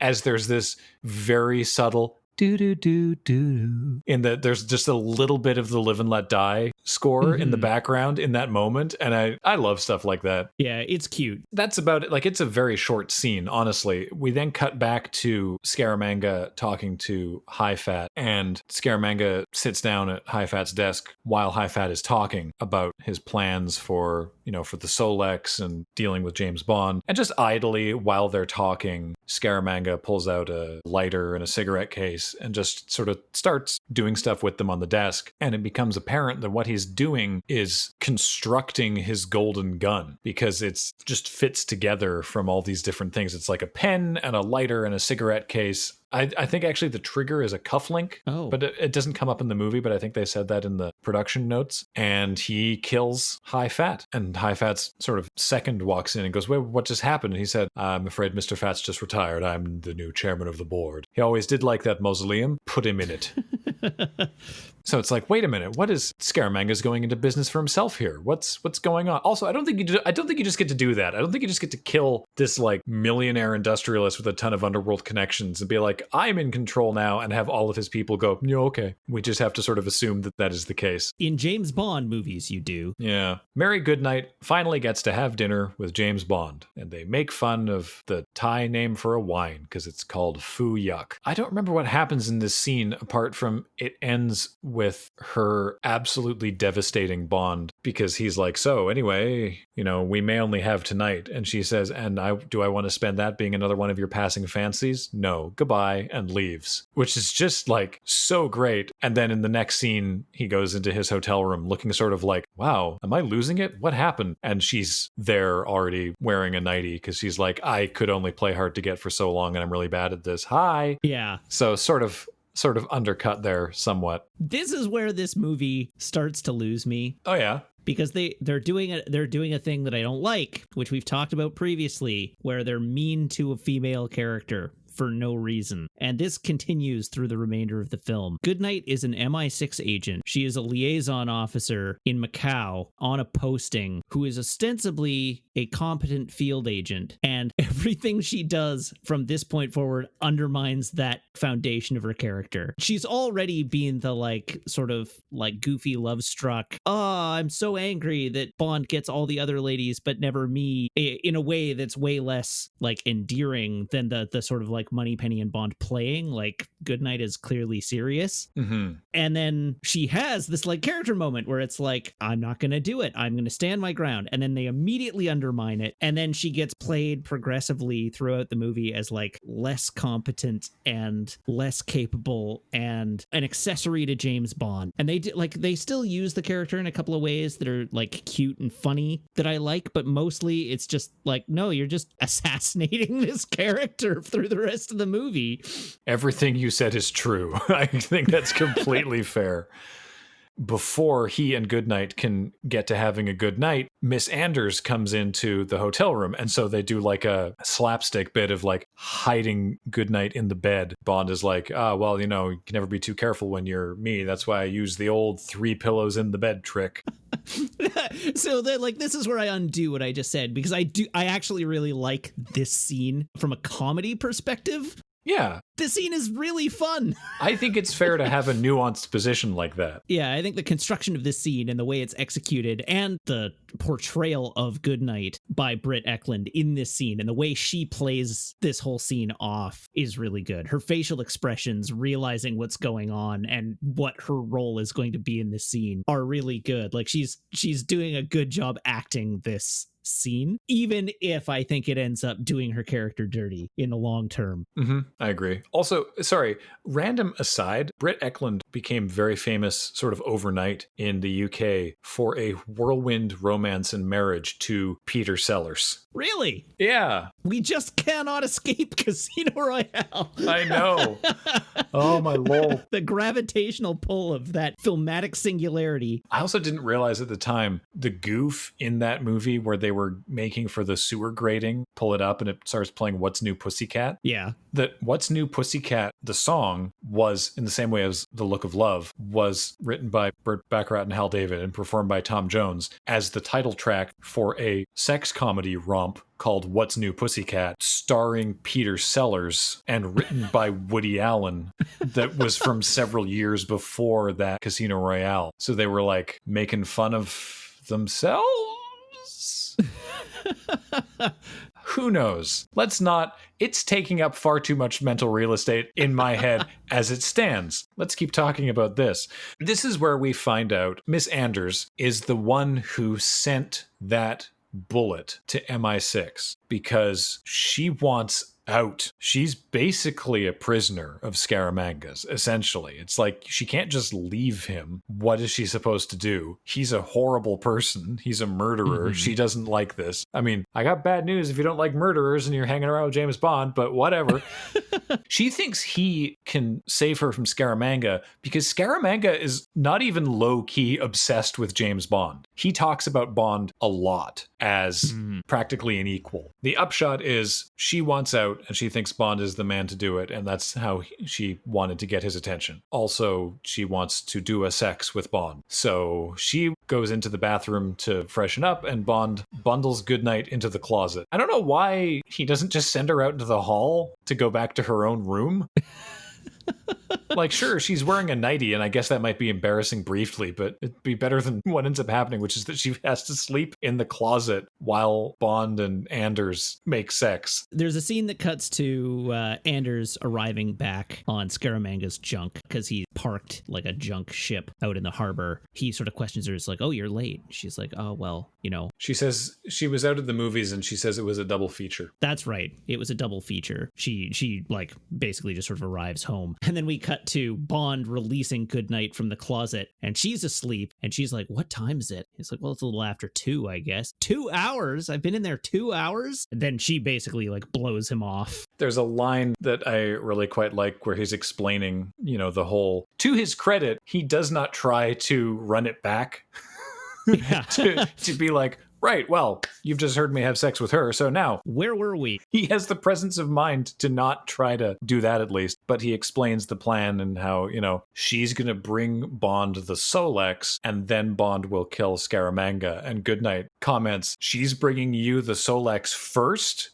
You must be good.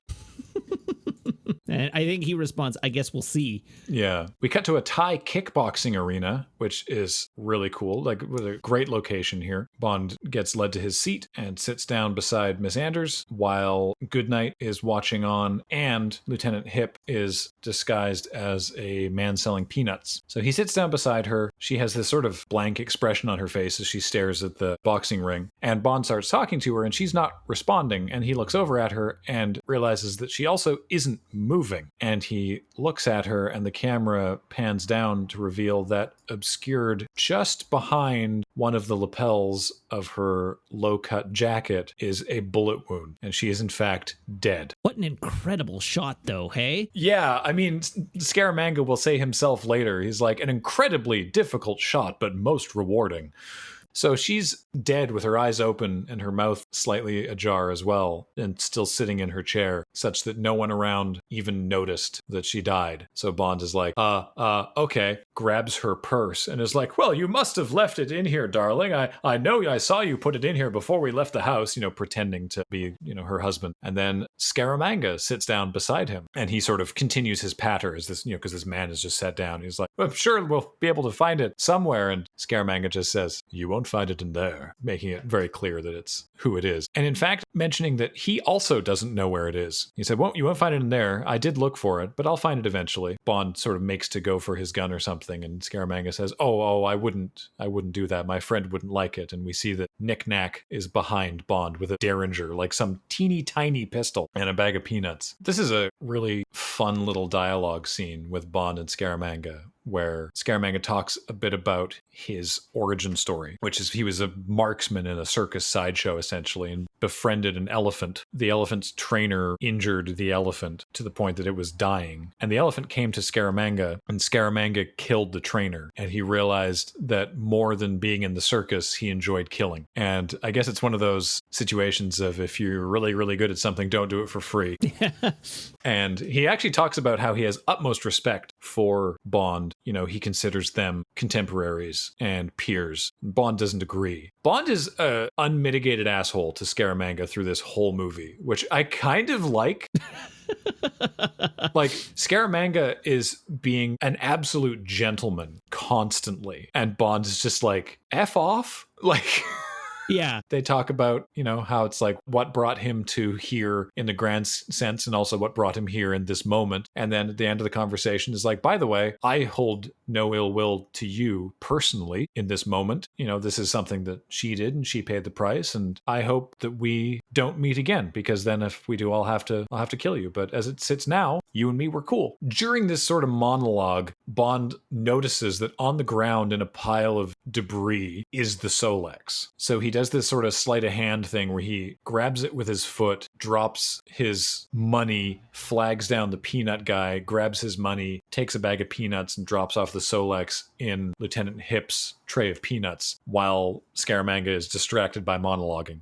And then dumb stuff happens. Lieutenant Hip meets up with Miss Goodnight outside the arena, gives Goodnight the down low on sort of what's going on, and gives Goodnight the Solex. He then is like, I don't know, Scaramanga's here. I got to go back in and make sure nothing goes wrong. He also mentioned specifically to Goodnight that the little person he saw when the solar expert was killed is standing behind Bond. Mm-hmm. And then Goodnight sees Knick Knack leaving. At the same time as like Bond and Hip are also leaving. So Goodnight goes to follow Knick Knack, and Knick Knack gets into a car. And so she goes up to the trunk of the car and like tries to jimmy the lock to sneak a radio transmitter, like a tracker, into the car. As she places it, who should walk up behind her but Scaramanga, who hefts her bodily into the trunk of the car, closes the trunk, gets in with Knick Knack, and drives off. Bond is talking to Hip, and he's like, where did you leave the Solex? And he's like, I gave it to Goodnight. And he's like, okay, where's Goodnight? And then they get a radio transmission from Goodnight in the trunk of the car on the walkie-talkie being like, hey, I'm in the trunk of a car. I have the Solex.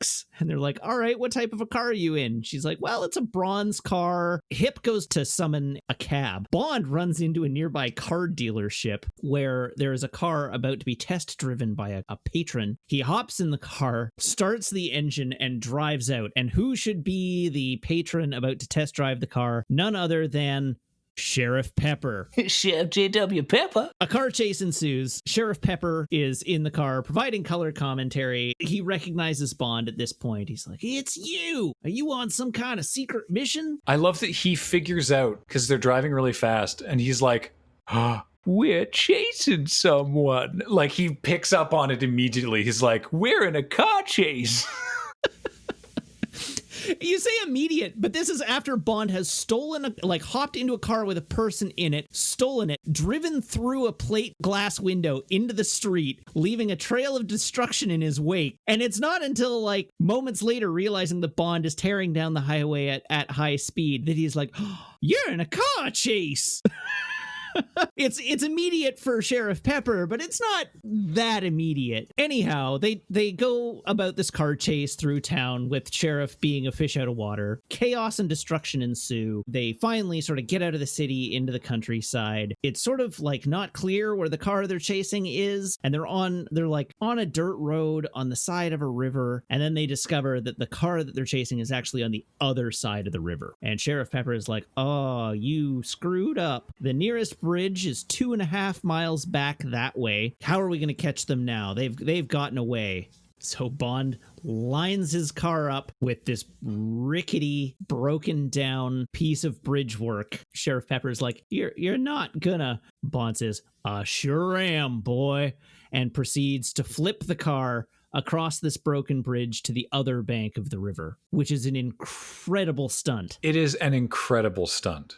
Do you know why there is an AMC dealership in Thailand? Why? Because... So AMC here standing for American Motor Corporation. JM Productions had an exclusivity deal with AMC. Now, who were JM Productions? JM Productions was a company that ran automotive thrill shows in the US with their owner, Jay Milligan. Basically, an automotive thrill show was essentially this touring show of car stunts. Jumping a motorcycle over a bunch of cars, or jumping a car over some number of buses, or riding a car up on 2 wheels and driving around a track, that sort of thing. Sunday, Sunday, Sunday.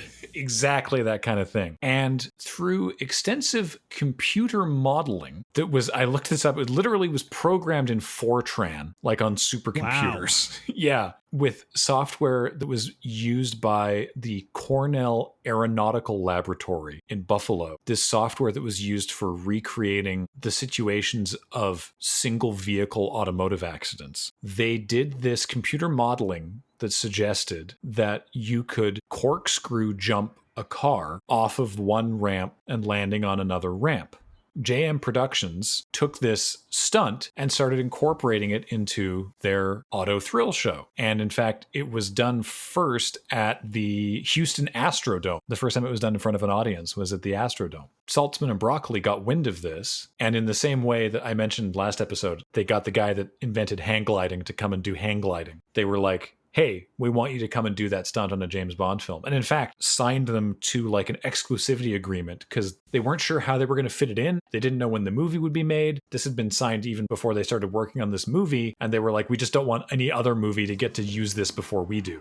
And so Milligan is credited as a stunt coordinator for this movie. They brought them to Thailand to do the Astro spiral jump for real on set on these very carefully designed ramps done up by the art department to look like rickety piles of wood from a collapsed bridge. And so they'd only ever done it with AMC vehicles because they have an exclusivity deal with AMC. So that's why Bond in this scene is driving an AMC Hornet, chasing Scaramanga driving an AMC Matador Coupe. Neat. Yeah. And that was the first take, the only take, the first time that driver had ever performed the stunt. Oh, wow.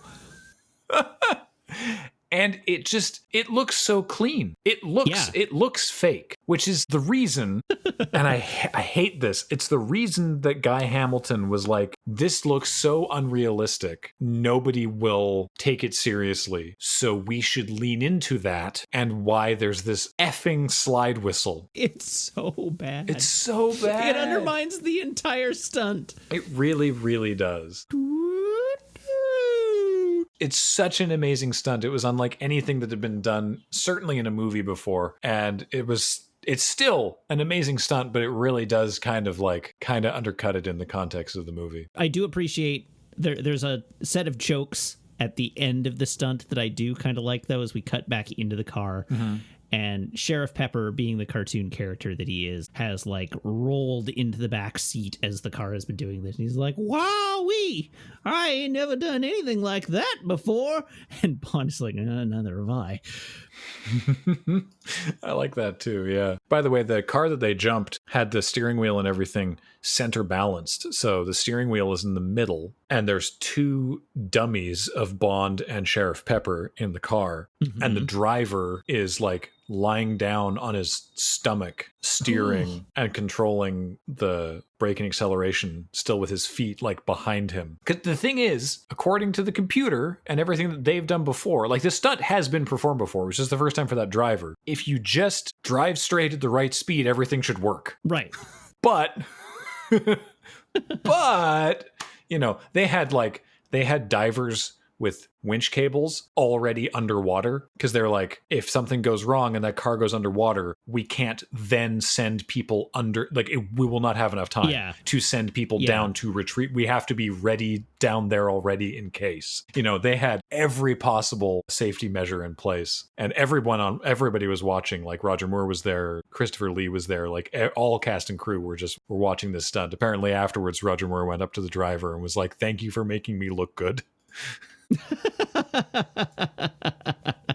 So then the car chase continues, though pretty briefly, as Scaramanga and Knick-Knack drive into a barn and then press a button inside their AMC Matador coupe. And we see a whole bunch of dials from the dashboard change to different dials, like the kind of thing you would have in a different kind of vehicle. Essentially, to summarize, a bunch of cops are still chasing them. They pull up and Sheriff Pepper distracts them by talking a bunch of bullcrap and being like, "Oh, I'm a police officer, I'll handle this." And, you know, they don't care, and they handcuff him. Scaramanga's car has transformed into a plane. Now, I know what you're saying. That's a strange phrase, Graham, and it is, but it's also awesome. this wing and engine and tail assembly lower down from the top of this barn building, clamp onto the AMC Matador, which then drives out the back of the building, and it's the same color, it's the same bronze color as the car, and then it drives down this like makeshift runway and takes off into the sky. Now here's the funny thing. This was supposed to be a practical thing that was real, right? Because there was a guy who had done it, who he'd attached wings and a tail and a whole assembly to a consumer hatchback and turned it into basically a car with wings that could fly. And they were like, "Great, we'll do that. We'll have Scaramanga use that in the movie. That'll be awesome." Sadly, that guy died when his car plane crashed. Yeah. So they didn't know how to make one. And I mean, he didn't even know how to make one safely.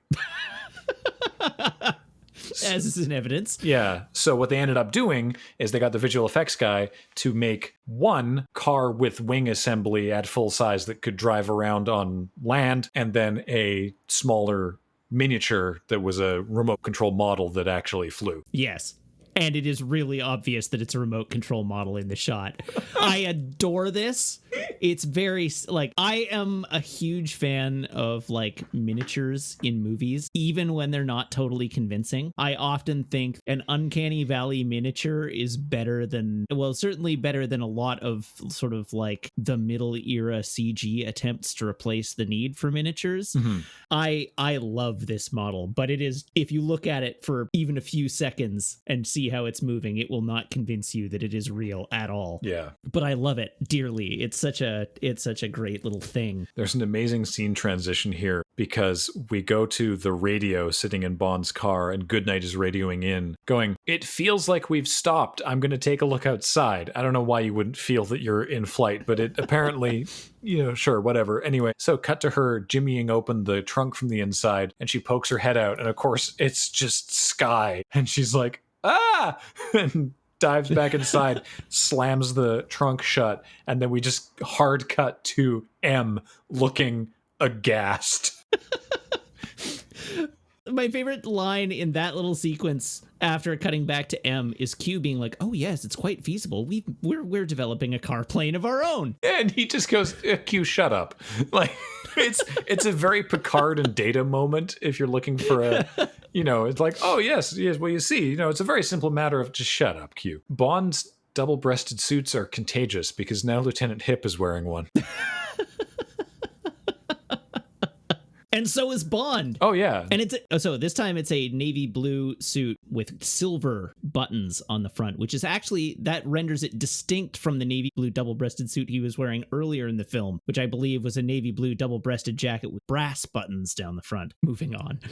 This entire scene is the Solex is with Goodnight. We can't find Goodnight because her homing beacon isn't working. Oh, wait, we got a ping on her homing beacon. She's here somewhere on one of these islands, which is under the control of communist China. And Bond goes, okay, well, we'll just fly over there and get her. And M says, absolutely no way can I authorize that. That's caused an international incident. And Bond says, well, I'll just fly low under their radar and also you won't know that I'm doing this officially. So then we cut to Bond flying a seaplane through the amazing park that we were talking about earlier. Like, what a stunning piece of landscape. Yeah, it's gorgeous. As Bond flies closer in, turns out there's a watch post who spots him, and they radio in, and we see some Chinese observers, I guess, phoning Scaramanga and saying, hey, there's someone coming to your island. And he goes, oh, yes, I'm expecting him. No, he won't be leaving. So Scaramanga is also under the protection of China, which is interesting. Because they're like, do you want us to shoot him down? And he's like, no. Bond arrives, just rolls the plane right up on the shore. Knick-Knack approaches with a bottle of champagne, and he says, with compliments of Mr. Scaramanga, Mr. Scaramanga, from a distance, shoots the cork off the champagne bottle, which makes it explode and gets all over Knick-Knack. Scaramanga pops up and is like, oh, I'm sorry, I couldn't resist. And then my favorite part of the scene, he chucks the gun, this like 6-shooter revolver, down on Knick-Knack's tray, and he's like, a harmless toy. It's an actual gun, but it's not. Yeah. It's not on his level. So he's like a harmless toy. Also, he, while holding his pen and cigarette case and cigarette lighter, says, "I am, as you see now, completely unarmed," which we know is not true. Mm-hmm. You're a dirty liar, Scaramanga. Scaramanga at this point leads Bond on a tour of his house, which is built into the rock face on this island. Quite the place. We get a run around of the various areas. So we get the tour of the place, and ultimately we get to the power supply, basically, the power generation facility. Which, this whole moment, I'm like, put my hand up, like, wait, I have a question. What? What the hell? There's a lot that doesn't make sense in this scene. Like, you just spent the whole time talking about, like, well, it's me, and Knick-Knack is here, and Knick-Knack handles all of my stuff, and of course Goodnight's around somewhere. She can't leave, so she just gets to do whatever. But that's it. And then they go into this room, and he's like, oh, and this guy that monitors all of the stuff in my like thermal reactor. And it's like, who the hell is this guy? Where did he come from? Also, where did you build this room? This is enormous. Okay, so yet another hand-up question. It's like, oh yes, it's got these like turbine-looking pods. There's like 6 turbine-looking pods on the floor, and each of them is basically a vat. It's filled with liquid. And we learn over the course of the scene that the liquid that each of these vats contain, exposed to the atmosphere with no covers over the containers of any kind, is liquid helium being kept at absolute zero somehow. Never minding the fact that absolute zero is a theoretical temperature. Like, I mean, it's not theoretical, it's just we can't do it, right? Like, there was like an entire episode of Bill Nye the Science Guy on this. It's like we just can't on Earth, certainly not with just open vats in the tropics, can we get absolute zero. Anyway, yes. Yeah. The long and the short of this is that Scaramanga has built a solar capture array. There's the little like platform island in the bay out in front of his house that has a big mirror array that sprouts out of it, which channels the sun back to a receptacle on the island. Even Scaramanga is like, oh, I don't know how any of this works. That's what my goon is for. It's all beyond me. But this is the gist of it. the mirror array reflects the sun's light back into this receptacle. The receptacle channels it into essentially a laser beam. The laser beam focuses on a lens that the Solex then is able to, there's a system where the Solex is able to transform that laser beam into usable electrical energy, and then it is stored in this facility for use at a later time, and that's what all the tanks of helium for some science fiction reasons. The second thing that Scaramanga shows him after demonstrating this light capture technology, his giant ray gun. He says it comes free with this whole apparatus. It's an added bonus. He has this giant ray gun, and another trap door opens up in the side of his building, and he points it at the plane, fires a pew-pew laser beam at the airplane, immediately blowing it up in a huge fireball. I mean, we don't actually see a laser beam. We just see... There is no laser beam, yeah. And he comments, "Now truly I am the man with the golden gun." And so he sort of relays his plans to shop this technology around, potentially, sell it to the highest bidder to give them total control. A new monopoly on power, I think he calls it, because it will immediately put fossil fuels out of business. It's so efficient and so capable. Bond comments that the oil sheiks are likely to try and buy it out just to prevent it ever from seeing the light of day, because it would put them out of business immediately. And Scaramanga is sort of like, if that's how things play out, then why not? So I have to say, this is all very cool and very James Bond and science fiction, and the laser gun is great, and the bit where the solar reflector rises up out of the rock is really neat, and there's a lot of good miniature work and stuff, and guy with the deadly laser, and him with being like, "Now I am the man with the golden gun," that's great. I don't understand why Scaramanga's character wants to do this. This seems completely antithetical to who he is. This reclusive assassin who makes good money and lives well, who charges $1 million a shot because he's an amazing assassin, who admittedly enjoys killing people. I don't know why he's suddenly becoming an alternate energy magnate. It is never explained. It's the only thing that when I was watching this movie, I was like, I don't think this makes sense with everything else they've been setting up. No, it doesn't. Okay. I'm glad it's not just me. No, it doesn't. You're totally right. He has no reason to want to do this. He's already ludicrously wealthy. He obviously already has power on the island because he doesn't need this. His house still has lights that turn on. He's able to run his assassin funhouse without the Solex, so it's not like he needs it to turn the lights on. And he's already fabulously wealthy to the extent that he owns his own. Well, technically he leases it, he mentions, but it's rent free because he occasionally does contracts for the Chinese government, and so they just let him live there. But he has an enormous house built literally into an island that he has all to himself. He has a cordon bleu chef serving his every want and need, except when he's trying to kill him. Can Scaramanga be more wealthy or powerful? Yeah, I don't know why any of this was necessary. It just seems very complicated. Seems like a good way to get the world's greatest secret agent on your case. Yeah, and he has a great setup because he talks about how he's basically being protected by China. All this is doing is making him more noticeable in the world. Yeah, it's painting a target on him. Yeah, I don't get it. Anyhow, it's dinner time. And this is where we get to see Nick Nack's awesome scale kitchen. Bond and Scaramanga and Goodnight all sit down for dinner. This is where Bond is even more of an ass to Scaramanga, who's trying to, he's doing a lot of the "we are not so different, you and I" kind of thing, but he's being much more direct about it. He's like, "You also like the killing. You say it's all for Queen and country, but you also like the killing. And then what do you get? You get a pat on the back and a promise of a pension, whereas I live like this." And then I love this line because he doesn't qualify it at all. He raises his glass and says, "Here's to us. We're the best." That's it. It does not the best. He doesn't qualify it further. He just says, "We're the best." I love it. Yeah. Bond is just continues to be a jerk. And eventually they agree to have a duel. We talked earlier about how Scaramanga is kind of fanboying over Bond through this whole movie. Mm-hmm.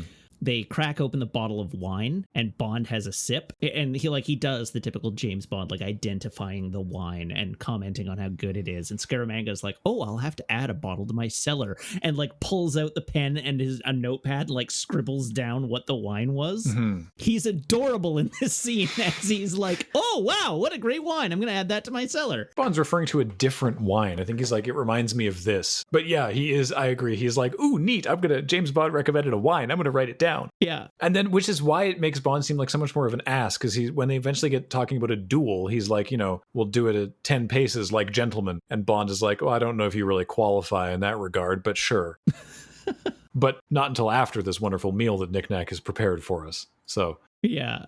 So they eat. Goodnight is being watched by Kra, the man in charge of the reactor. Bond and Scaramanga are back-to-back on the beach with Nick Nack presiding over this duel at 20 paces. He says how if one of them requires a coup de grace, he'll be the one to perform it or something. Mm-hmm. Specifically, it is Scaramanga's golden gun with its 1 shot versus Bond's Walther PPK with its 6. And that's it. Yeah. He doesn't get more bullets than that. So they do their 20 paces, they turn around, Bond spins, fires, and Scaramanga is gone. So already the guy's not playing fair. As Bond sneaks around the island, he comes across Nick Nack, who gestures that he be quiet, and then says, if you kill him, all this be mine. Come with me. And it's like, wait a minute, we've seen this before. And we see Scaramanga basically setting up in the funhouse. And it further establishes that the James Bond mannequin is still there. While this is happening, Craw is getting real creepy with Goodnight. Like, no clearly articulated reason in the film. He's just a creepy dude, I guess. I guess so. It feels really gratuitous to me. I agree. It's unnecessary. It's maybe, because, spoilers, Craw dies, and it's maybe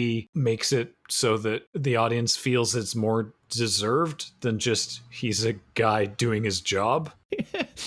Turns out he was just a 9-to-5 salary man who, like, goes home to his wife and kids every night and just happens to work in the secret Chinese Ocean lair of the world's foremost assassin. In any case, Bond ends up inside, and as soon as he goes in, Nick Nack rushes up to his little bird's nest of control room to start doing all the stuff that he was doing to Rodney in the pre-title. He loves it when that ramp gets them. And it gets them every time. Mm-hmm. Bond sneaks around the funhouse, wasting a few more of his bullets, and finds the edge of it. It's kind of built up on a bunch of scaffolding in what I guess is an enormous cave that also exists in this island. I guess. Anyway, he climbs under it to try and get the drop on Scaramanga. So he's climbing around the scaffolding that's under the setup and drops his gun, which clatters far down into the darkness. And Scaramanga hears that. So Scaramanga is still set up. He's looking around. He's keeping an eye on it. Nick Nack can't find Bond either on any of the cameras because of where he is. The editing gets more and more frenetic as Scaramanga gets more and more concerned that he can't see exactly where Bond is, starts moving through an open area in the funhouse. The James Bond mannequin that moments earlier was established as still missing all 4 of its fingers is now in possession of a complete left hand, and it spins and shoots Scaramanga in the chest. All right, so I have a question. Yeah. James Bond just dropped his gun. Yeah. Is the implication here that the mannequin had a fully loaded Walther PPK in its hand? I assume that must be the case, because otherwise I don't know what just happened. Also, where did the mannequin go? How did Bond get changed that quickly? Oh yeah, it's even wearing a different outfit. All right, well, you know what? Whatever. It's fine. He wins. It's all good. Yeah, that's it. So Scaramanga is defeated. Unfortunately, meanwhile, back in the reactor zone, Goodnight clobbers Craw over the head with an enormous wrench, and he falls into one of the helium vats. He falls into a helium vat that is conveniently placed in front of a sign that says, absolute zero must be maintained to prevent prompt criticality. Prompt. At least the criticality is prompt. If you're going to go critical, don't make me wait around. And it immediately starts to bubble and spurt. Yeah, so she catches up with Bond. He has some quip about Scaramanga that I don't remember, and then they realize that everything's gonna blow up. But they have to get the Solex. That's the whole sort of point of the mission. So then, we don't need to dwell on it. There's this extended sequence with Bond trying to get the Solex out of the thing by like hammering on it with his gun. Goodnight accidentally turns the thing on, so the solar collector makes the laser beam go off in the room that Bond is in, and he's yelling at her to try and turn it off, and she's completely useless. She is so intently watching Bond try to get the Solex out that she leans back and bumps the override button with her butt, which turns it on, nearly killing Bond. And then he's like, turn it off, turn it off, turn it off. And she goes to turn it off, can't find the button she needs to press, so she just starts pressing everything. A cloud goes in front of the sun, blocking the light and turning the laser off, which leads both her and Bond to be like, oh, okay, it worked. The laser's gone. And then the cloud moves. Of course, the laser comes back on, once again nearly killing Bond. Not until after he manages to get the Solex loose. So he tells Goodnight to make her escape, and he meets her downstairs. Upon their escape from the generator room, she says, oh, his junk is parked just over there. So they head off to his junk, hop aboard to sail it off into the sunset. But she's so useless in this scene, and the scene is so mean to her. She's just trying to help. She's not doing anything wrong. All of a sudden, she nearly kills Bond. And then it treats her like a total incompetent, despite the fact that she's staring at a control panel she's never seen before. And she doesn't know how she turned it on because she wasn't looking at it. It's just like, she's an MI6 agent. Come on. Yeah. You speak only the truth. Like, she just comes off as so helpless and incapable in this scene that it just, ugh. I don't like it. It's bad scene. It is bad scene. We move sort of laterally in terms of scene quality to Bond and Goodnight now escaping on the junk because the island's exploded and they're on Scaramanga's junk. And we saw what happened to Craw. We saw what happened to Scaramanga. But we didn't see, of course, what happened to Knick-Knack, who is hiding in the ceiling above the bed with a knife in his teeth. He's getting ready to kill Bond. Goodnight sees him in enough time for them to dive out of the way as he jumps down to the bed. And then there's a kind of a slapstick fight with Bond chasing Knick-Knack around while Knick-Knack, wails him in the shins or hides under a table, and then eventually culminates in him just hurling bottle after bottle of wine at Bond, which just, it makes me wince, not because of the lack of the wine, but just so much glass in the carpet. The whole bedroom is carpeted. The bed is carpeted. Yeah. Oh no. Just glass everywhere. Oh God. You got to find a vacuum. It would never be clean again. Oh, you would just need to redo the sheets. Eventually, Bond gets a suitcase and opens it up and just sort of walks towards Knick-Knack and envelops him in the suitcase and closes it around him, carries him up on deck with Knick-Knack screaming in protest. And then we see a brief exterior shot and then Bond reappearing in the bedroom while Goodnight has changed the sheets. Though Bond's still walking through the room in bare feet like it's nothing. Yeah, Bond actually says, I take it you got the glass out of the bed. We wouldn't want anything to spoil our fun. Something like that, yeah. And she looks at him and is like, wait, you didn't. And he's like, I bloody well did. Implying that he's yeeted this suitcase of Knick-Knack over the side of the boat. But that turns out to not be the case. Anyway, speaking of things that don't make sense, they get a phone call on Scaramanga's boat from M. But it leads to the best line in the movie. I mean, you're probably right. But I don't understand how this happened.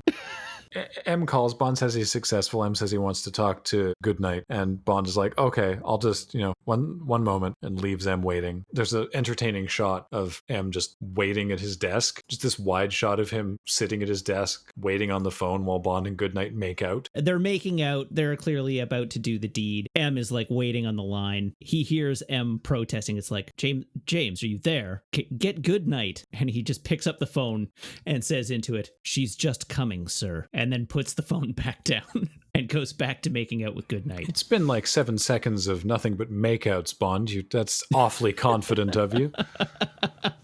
Anyway, then you hear M just go, Goodnight? Goodnight? And then Bond goes, Goodnight, sir, and hangs up. And then we get a final shot of Knick-Knack in a cage hanging from the top of the mast on the junk as we pull out to this wide helicopter shot of the junk sailing off towards the horizon. And the theme song comes back again, singing about James Bond. And that's your movie. That's the movie. So what'd you think? I mean, honestly, I like it. I do really like it. I like Christopher Lee a lot. It's a fun movie. It checks all the boxes. It's not as well constructed as Live and Let Die, but it is a lot of fun. I like this one a lot. I've always enjoyed this one. How about yourself? It's not my favorite movie. It is far from the worst Bond movie. Far, far, far from the worst Bond movie. Oh, yeah. It is not even the worst of the Bond movies we've watched so far. Mhm. I agree with you. There's a lot of fun stuff in this movie. The acting from everybody is on point. I don't know. I just think the story kind of sucks. But there is a lot to like in this movie. It just doesn't really work very well for me. But yeah, I'm sort of looking at my rankings to try and figure out where I would place it. I think if I had to place it right now, which I do because it's that point in the episode, I probably put it below Goldfinger and above Thunderball, which makes it my 7th favorite movie so far. Oh, interesting. So I'm not going that low with it, but I'm looking at where my rankings are so far. And I think for me, it's definitely floating around the middle. Like it's in the Dr. No, You Only Live Twice realm. I think it might actually be just between those two. Between Dr. No and You Only Live Twice? I think so, which actually only puts it one above yours. It's my 6th favorite at this point. It's funny because I actually quite like it, but I'm looking at the list as we have it so far when I stare into the spreadsheet and the spreadsheet stares back and... It's like, do I like this one more than Live and Let Die, OHMSS, From Russia with Love, or Goldfinger? No, I don't. Do I like it more than Dr. No? Gosh, I might. I actually might. I think I might have to. Yeah, I got to knock that one back up. This is actually it's number 5 for me at the moment. All right, that's fair. To be clear, and you know this because we've talked about movies for years, I agree with everything you're saying. It's okay if you don't. No, but I do. You make excellent points and I agree with them. And I'm just like, yes, great points. I still like it though. Yeah. I'm not here to tell you you're wrong. I mean, this whole podcast is about a franchise that we love, warts and all. Mm-hmm. So it's not like the odd movie that I'm not crazy about or you're not crazy about are going to throw the whole franchise into... suddenly I've ruined James Bond for you, much as Casino Royale may have tried. What about our title song for this one? The Man with the Golden Gun. It's going to be high for me. Same for me, actually. I'll tell you right now, I'm putting this for me at number 4. Oh, that's exactly where I was about to put it. No way. Yeah, it goes behind Goldfinger, Live and Let Die, and OHMSS, but above Diamonds Are Forever. Yeah, that's exactly where it is for me as well. Well, I mean, again, our order is a little different, but that's where it is for me as well. It's super catchy and interesting to listen to. Yeah, it's a sweet song. Anytime I hear it, I can bring the lyrics to mind. So that's a sign of something that's like iconic and that like sticks with you. There are 25 Bond themes, and I cannot sing them all. So the ones that I can are catchy enough that they've stuck with me. And then we sort of gone in reverse order to what we normally do. But I mean, the pre-title sequence. So what I really like about this pre-title is how much work it does establishing this villain, right? That it's like, this is who the movie is called The Man with the Golden Gun. Let's find out who he is. Mm-hmm. Even though Bond isn't technically in it, he appears in it in an interesting way, and that's sort of in the mannequin. And I kind of like that. I don't know where it ranks, but I do like it as a setup for a movie. Yeah, one of the things I like about it, they functionally spend the film's climax in the opening of the movie. I don't know how exactly you're bringing this up, but I like that as a payoff for what they've set up initially. Yeah, I just think it's interesting in that you're right. It does all this work to set up the bad guy, but it's also like, oh, here's this huge set piece. It's going to be the climax of the film, and we watch a guy go into it and lose, which builds stakes for the climax of the film, but also lets them be more efficient when they're actually doing the climax. They don't have to lay any of the groundwork at that point, like from a pacing perspective. We already know what the deal is. It gives them the opportunity to do little callbacks like Bond tripping on the ramp. They have not done this to this point where it's like, here's a preview of the giant climactic fight we're going to have at the end of the movie as seen through a different lens. And I think that's great. I think it's ballsy and it does a ton of work for the movie as a whole. And it's weird because the whole Funhouse thing is weird. I think the opening for this one is really good. I think it's clever as hell. Yeah, I agree. Also, we have been completely in agreement on these pre-titles so far. I know. So now That's why I'm waiting to see where you I put know it. now I'm afraid of ruining it. So far on this ranking alone, we are drift compatible. At some point, that's bound to be wrong, but I think I know where I want to put it. I think I do too. It's between Goldfinger and Thunderball. No, you've ruined it. We're no longer drift compatible. I wasn't sure which side of Goldfinger it was going to fall on. Were you going higher or lower? Yeah, it goes between Live and Let Die and Goldfinger. I was very seriously considering that. I think Live and Let Die is more fun. And as much as I love the stupid dead seagull hat, this is a better opening than the dead seagull hat. Yeah, I completely agree with you. I'm actually I am not purely to maintain the symmetry of the list. I am going to also put this at number 4. Okay. All right. The most Bond moment in the movie. This is kind of a movie full of them. Like, there are just lots of Bond moments. The stunt, like the corkscrew car jump, is a real strong one. Mm-hmm. He's got several good quippy one-liners that are really good. I think what I might go for in this one as the most Bond moment is after the kung fu scene, the two nieces bring a now like beaten silly man to Bond to finish him off. And he winds up to punch him and then realizes the guy is already on his last legs and just puts his hand on his face and pushes him over.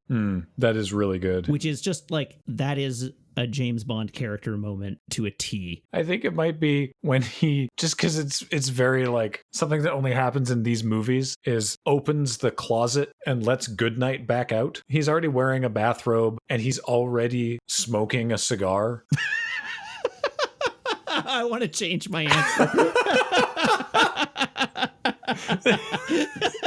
He's just like, come on, it's 2 a.m. Well, she was asleep. I know. He's got his priorities in order.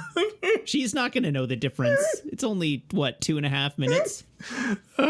All right. Anyway, next time we will be looking at 1977's The Spy Who Loved Me. So 3 years of time between this movie and that one. As you and I were discussing before we started recording, now I'm getting into the weeds of the era of Roger Moore that I don't remember. Like, I've seen Live and Let Die and The Man with the Golden Gun so many times, and I know that Roger Moore's last movie is View to a Kill. That was my first Bond. And wow, what a weird start. Matt and I were discussing before we started recording today that it took some amount of mental effort to remember what the other Roger Moore movies were and what order they were in. But the next one is The Spy Who Loved Me from 1977 and directed by Lewis Gilbert. Guy Hamilton is done directing Bond films. Lewis Gilbert, director of You Only Live Twice, is back again. So let's see what happens. Until next time, I want to shout out to Featherweight for the amazing art that you see in this and the opening titles, if you're watching the video version, to Matt Griffiths for doing the video editing, and to Heather for doing podcast admin. To you, Matt, for joining me. Thanks always. This is a blast. Thank you. Yeah, always a good time. I'm thrilled to be here. And thank you, everyone, for listening and watching, because Matt and I might do this just for fun, but we're not doing it just for fun. We're doing it for you, and we've received many kind words that you've enjoyed the show. So thank you for that. This show and everything we do is brought to you by you and your kind support of our Patreon at patreon.com/loadingreadyrun. So until next time, this podcast will return.